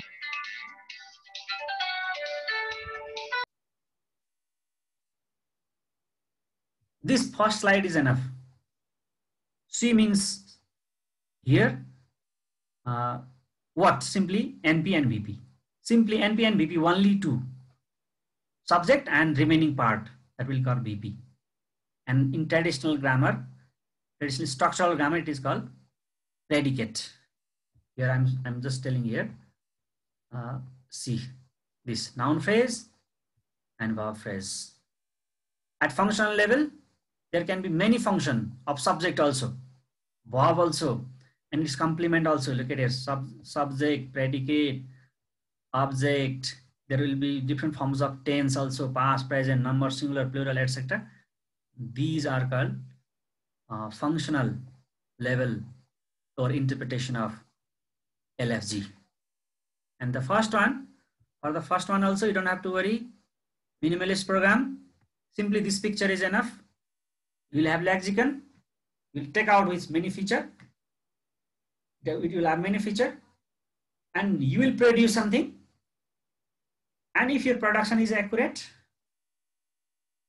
and you will have appropriate meaning also, and the listener can understand well. This is how minimalist program works. So semantic content and structural behavior. And negotiation of these two, for, as I said earlier, fish Nepali production of fish is bilingual. So there can be misunderstanding for foreigner. So they have to negotiate. They have to think about this. And if you say labiodental fish, then they can understand. Otherwise, PIEC will be FISH for them. So if you have confusion here. Excuse me, sir. Yes, please. Would it be correct to say as Hello, we sir? move... hello? Yes, please go on, please. Yes, would it be correct to say as we move from the minimalistic program to the optimality program that we depart more from like our intuition and depend more on this constraints or this grammatical or phonetic rules? Yeah, intuition works everywhere, right? Okay. Well, in OT, what happens there? You will have many options, and you will use your intuition, right? But in LFG, intuition has less room for that in LFG. But in MP also, look at MP. What happens in MP? When you listen, you have to use your intuition. Is that correct? Is the pronunciation correct? Is the word selection correct? For example, I eat medicine, right? If I say word selection, look at here. I eat medicine. Is that correct word selection? Pronunciation can be correct, but you need to have glance over the lexical aspect also. So negotiation between pronunciation also, meaning also can influence particular meaning. Selection also influence pronunciation, and pronunciation also influence word selection, meaning selection here. That is interaction. Two interface, that means. You have heard about two interface, I said, right? That is how MP works at two level. LFG also works at two levels, right? But OT has input and processing and output. Simply you can say in this way also, in mechanical way. There are so many other things. Input processing means what? Generation also. Processing means candidates also. And processing means constant also. And processing means here selecting particular thing also. That is called output here. So look at here, this machine. This is simply like a machine. Input, and this is processing. Everything this is processing. You can say whole, that is processing. What comes under processing? Generator also comes under processing. Generator is machine. And internal output is candidates. And your checking mechanism is called constant here. Then you go to the output. This is how we can talk about three theories, and these are somehow similar and related to structural theory. That's why we studied about this. Again and again, we will repeat the same thing. What is NP? What is BP? What is predicator, right? And what are the functions there of subject, verb, object, and so on. These are common agenda. And today I think you are confused. Many of you are confused, right? My main intention is or was either convince or confuse, right? Therefore you need to go through the literature given in our model. Go through the literature. Next time again your friend will present, right, about what is theory and what is description first. Remember this, we are talking about description of grammar or language. Description simply means describing without any jargons, technical term. For example, if you talk about one house, Engineer will talk about different thing, jargon, but we don't know. We can simply say window, right? We can say door, window, pillar, etc. But they will have many more terminologies, or even for window, even for the ceiling, even for the first floor, second floor, and so many other things. They have different terminology. When you assign abstract terminology, that will be theory. And when you simply talk about using your common sense, common understanding, using common words without any abstract words, that is called description. And we talk about three theories here. First one was or is, which one was the first? Minimalist program. Is not program at all. Simply program is here, is a grammatical theory. Second one, LFG. LFG is also grammatical theory. Lexical functionals here. And first one is minimalist. Minimalist function is to make jargons minimal. And lexical functional means to talk about lexical aspect and functional aspect. Lexical means talking about NP and BP. Functional means subject, verb, object, right? Singular, plural, verb, etc. And OT means optimal.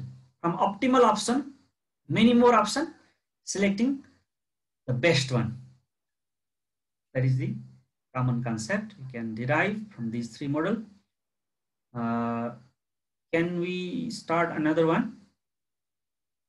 We were almost half an hour late today. I will just take 15 minutes to 20 minutes more. Will it be okay?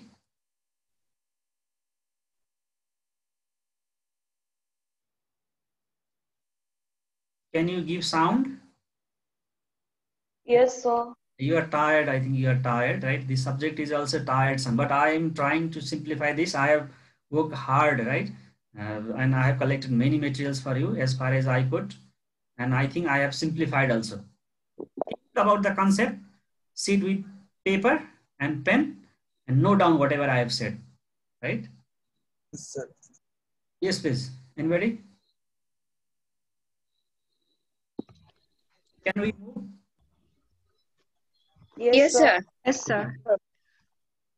So what's our assignment for today's class?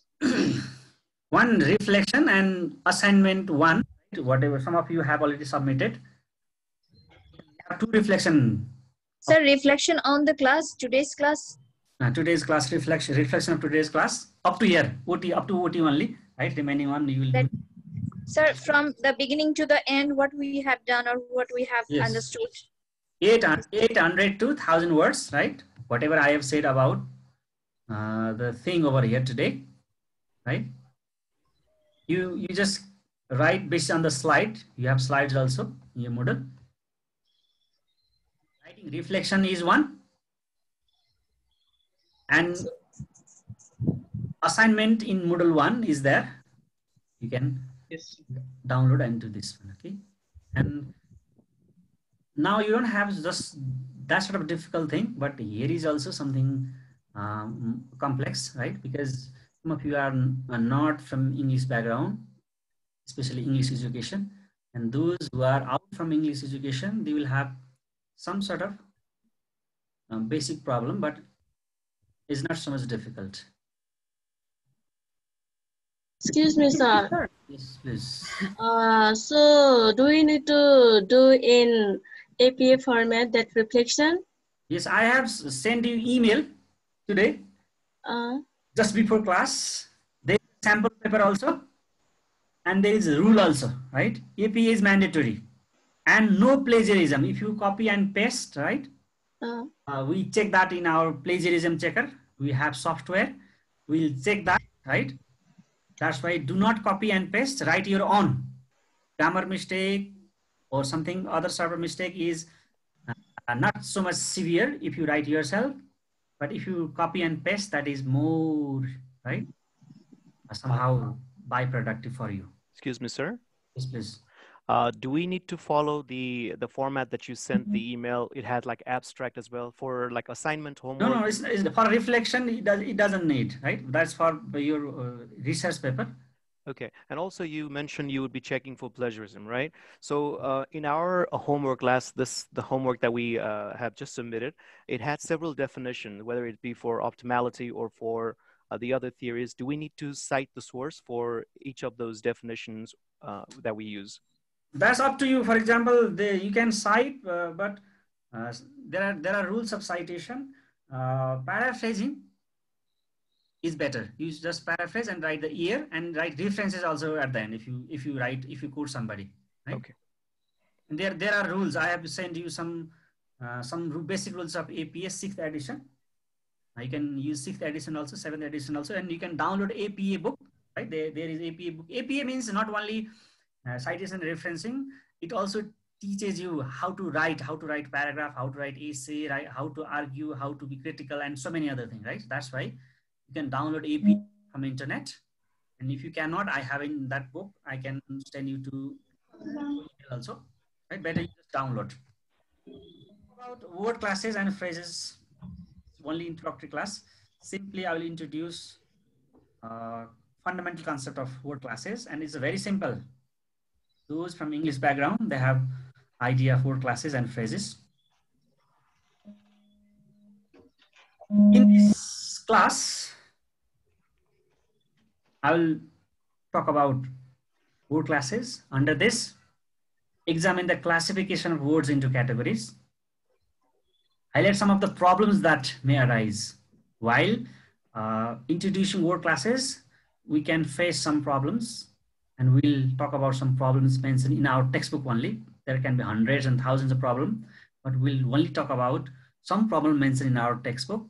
Next one is outline some solution for that also. For example, some noun can be adjective also, adverb also, right? There will be a problem, that means. So under the title phrases, we'll examine the constituency of what is referred to as the verb phrase.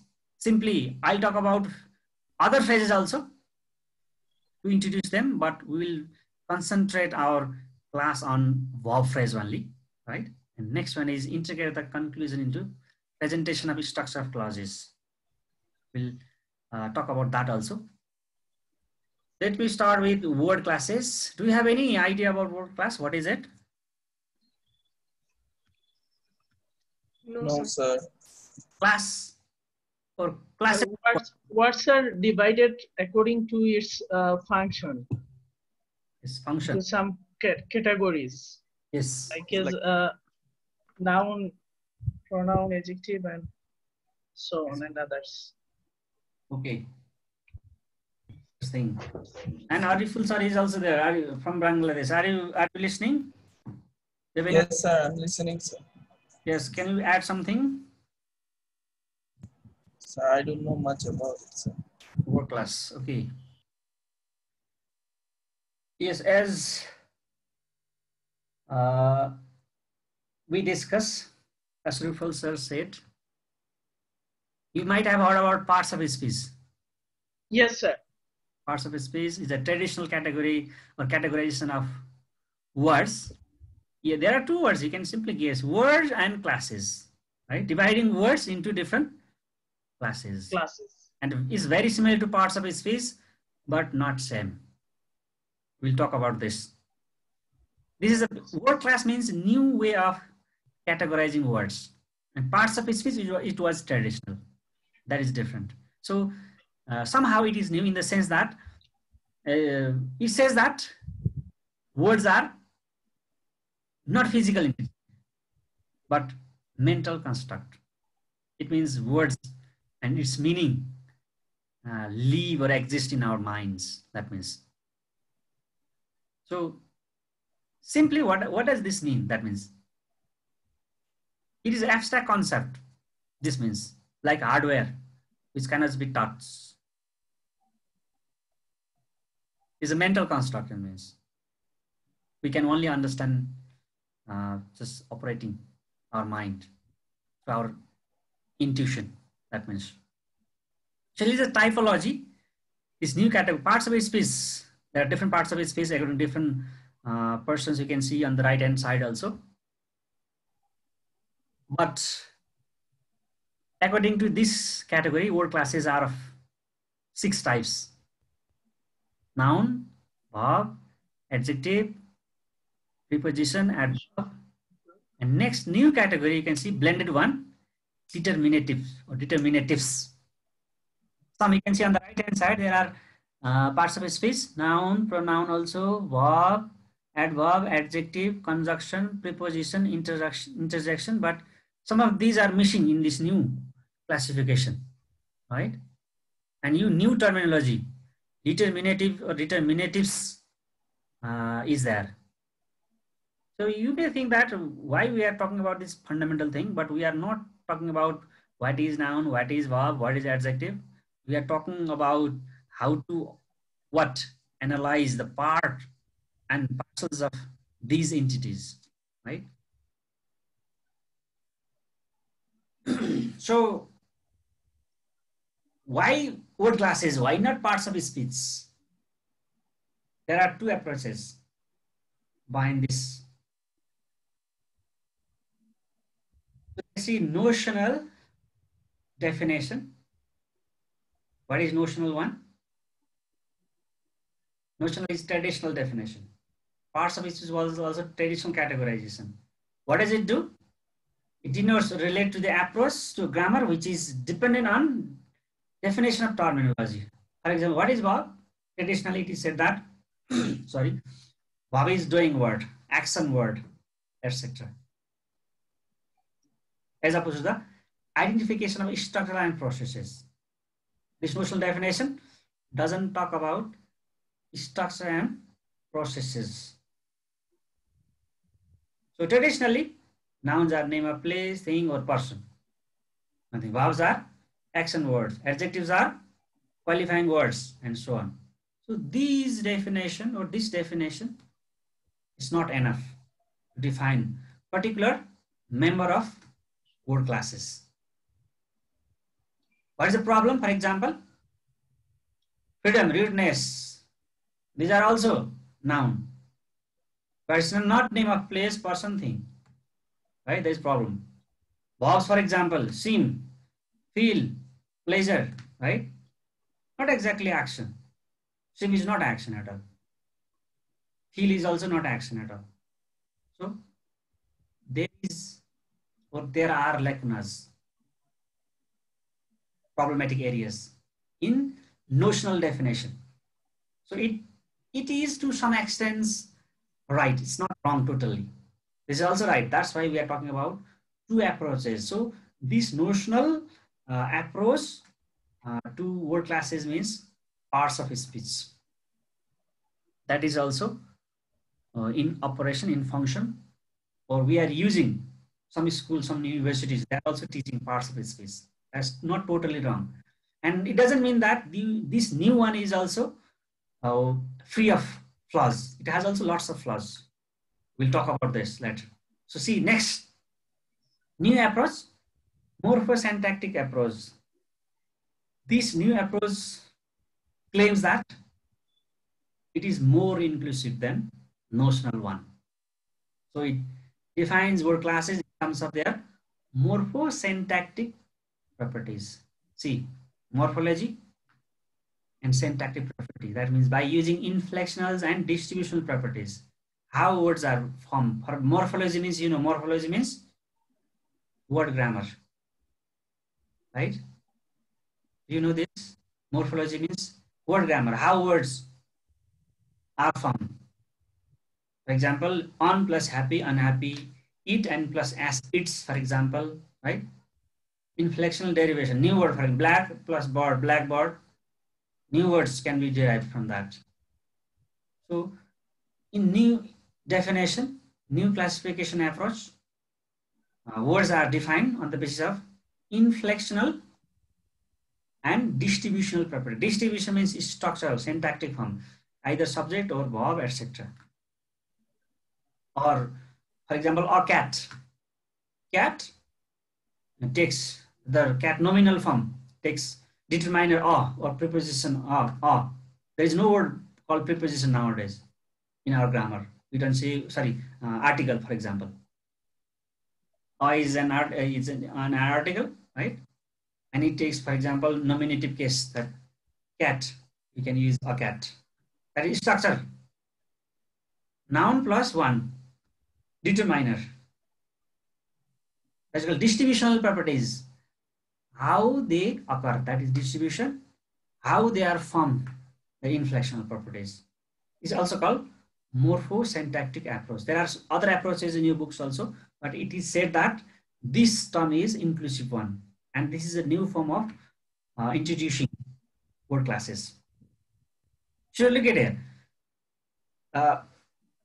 There are two things under this also. Specific inflections are associated with particular word classes. For example, inflectional. If you have misunderstanding, if you cannot understand this inflection, look at here. Noun. Nouns take number and genitive case for inflection. Number means singular plural, right? And case, genitive case of inflection. Possessive also, right? Nominative also. There is a genitive case.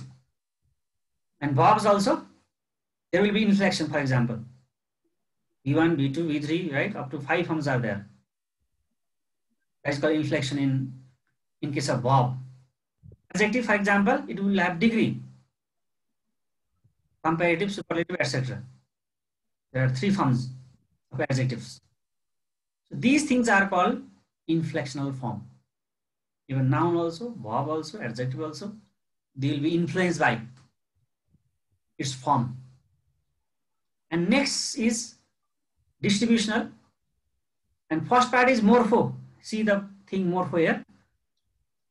Morphology, right? This morpho means here, morphology. This morpho means here, inflectional form. This inflectional means, these are examples, look at it, how these word class are influenced. Noun, singular, plural, genitive, and case form, right? Verb, inflection. V1, V2, V3, V4, V5. Adjective, superlative, and comparative, etc. In this way, word classes are influenced. So this can be one standard or situation or condition to define noun in verb, adjective, etc. Word class, let's say. The next one is structure. Yes, syntactic. Syntactic means distributional properties. How they are distributed in structure. In syntax, that means. Okay, syntax here. Specific preposition they take in sentence, that means. For example, noun take the frame. Noun has this structure. There can be determinative, there can be adjective, there can be noun. For example, determinative means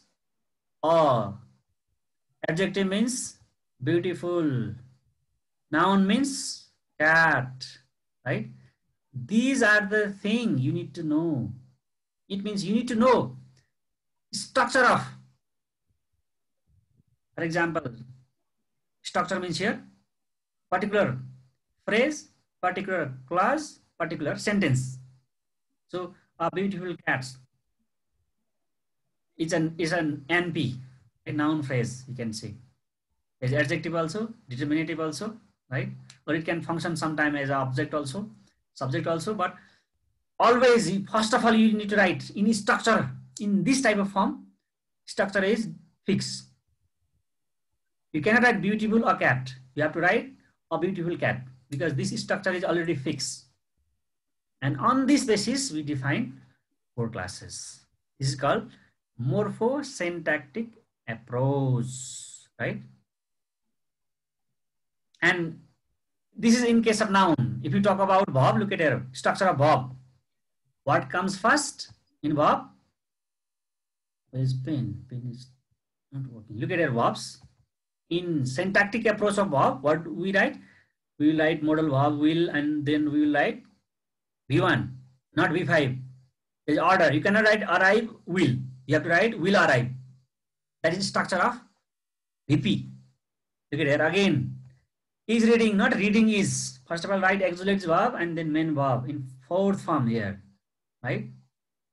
And you can write this structure, this asterisk one, look at here, will whom. What will whom? This is not VP. There is will and there is no verb. And modal verb, If it is modal auxiliaries, it's not correct. That is structure of or syntactic form of verb. But this approach is not also free from flaws. Look at here some example. Same word can fall into different classes. Look at the example of round. It is given in your book. Round can be a noun, for example. This is your round zone, right? Round means your turn, This is your round zone. It can be adjective also. Round surface. See, surface is noun, and this noun is modified by a round surface. And it can be verb also. Look at here. They rounded. V2 form is, look at here. They rounded the corner. So the word round is verb here. And even it can be preposition as well. Round the clock. Round is preposition here. So even morphosyntactic approach is not free from problem, but it is widely inclusive because of two criteria used in this approach. One is morphological approach. It is called inflectional approach also. Next one is syntactic approach. Syntactic means structural approach in or position in sentence structure. For example, as I said, when you write noun, verb, adjective, there is position in sentence structure. First of all, you need to write determinative, then adjective, then noun. It is fixed structure. Similarly, when you write VP, you write modal auxiliaries, right, and other verb. So this approach is called morphosyntactic approach. Do you have any problem here? You have read about notional approach. This one is new for you, I think, because it is called morphosyntactic approach. It's certain word classes. For example, noun is defined on the basis of this thing. How we'll talk about this later. But here we consider first word meaning, and then we go to the structure where it is used or how it is used. That is called syntactic approach. So blending these two approaches, it is called morphosyntactic approach. Do you have any confusion here? You have? Let me know. No, sir. We are, I think, at the end of this. If you have any question, let's stop here, I think. Or do you want to continue for a while? I think today is enough, sir. Yeah, this is enough. I just introduce how word classes are defined or what are the approaches behind introducing word classes, not parts of speech, right? There are two things. One is traditional, one is notional one. Only we define something on the basis of certain criteria, but in next approaches, that is morphosyntactic, we consider inflexible also and syntactic position also, right? So these are the thing, and you are not supposed to write reflection of this part because we have one particular class. I will repeat this again next week also. If you have any question about anything, right, you can ask me, and next week also I will provide you link, right? This Zoom link, because it is easier because we can write over here. It's easy to use pen here, right? Without whiteboard also. I'm very used to with this one. I feel comfortable. Is it okay? Do you have any problem using Zoom? Okay, sure. Sir, what about our attendance? Will you do yourself or? Yeah, I will do only one. I think Chetana G is absent, right? Yeah, sure. I'll do myself. Have any problem? Okay, sure. Okay. Thank you, sure. Excuse me, sir. Yes, please. From last week's, I think the very first lesson, you had downloaded one PowerPoint presentation there. But right now, I can't find it there about the language. It is about language. That is there. But I can't find it, sir. Look at in Moodle 1, language and linguistics is there. First part, right? And theory and description and theory. This is second one. Can you see? See Moodle 1, under Moodle 1, you go to the Moodle first and then look at the Moodle 1, right? Under this, there are 2 slides, right? 2 PDF, two this PPT files here, and 2 these PDF files, 1 folder for assignment and 1 YouTube video, right? Optimal theory. Look at here, optimal theory is there. If you click over here, it will direct you to the Moodle, and it will talk about OT. It's about OT. Do you have any other? Sir, no, does that mean that you have assigned us that assignment in advance? Yeah, I'll change the date, right? Date is not matching, right? Only 1 day. 1 day deadline is. Now tomorrow, yeah, due date is tomorrow, and yeah, I'll change this date. We haven't. So what we are supposed to do? It's quite confusing. Last time, I think, will you please scroll up, sir? Yeah, I'll change the date. Is there anything? Here it is. Yes. So This from here, there was PowerPoint, your presentation about language that Sumitra ma'am also had. I think some of those clips, similar one, but I can't find those PowerPoint there. But I have mailed also. I have mailed you. No, I haven't got it, sir. I haven't got your mail. Didn't get the mail. Buanaji, Yes, yes, sir. can you check your spam folder? For me also, I had to check spam folder. It was in there for some reason. I'll just check the spam folder then. Yeah. Let's see. Yeah. Okay, if yes, you sir. haven't added Here. me, Thank you, Rajan, sir. it will be in spam. Yes. Oh, thank you so much. It's there. Thank you Yeah. very much, Rajendraji. I never thought it would go to spam. Yeah, I've created one for one group for you, right? And I have sent all the thing in group. And today also I have mailed you. I got it. Yes, by mistake, all the IDs, Zoom link, everything had gone to spam. I was wondering why I didn't get any mail. Yes. Thank you, sir. It's Okay, there. see there. Okay. One you can do that. You can use some level so that every domain email will go to a level. Okay, for next week also I'll try to just insert the link on your Moodle. If not possible, right? I will send you email, right? You check your email, or what can be another option? I'll message you in your Moodle also. Okay. Okay, sir. And you mentioned your the recording will be available in your YouTube channel, sir? Yeah, there are some. I have already uploaded one short video also. I'll just provide you a link, right? Okay. Let me. So what about today's recording? Will we get it? Yeah, I'll ask. I will ask with my HOD, right? Yes, sir.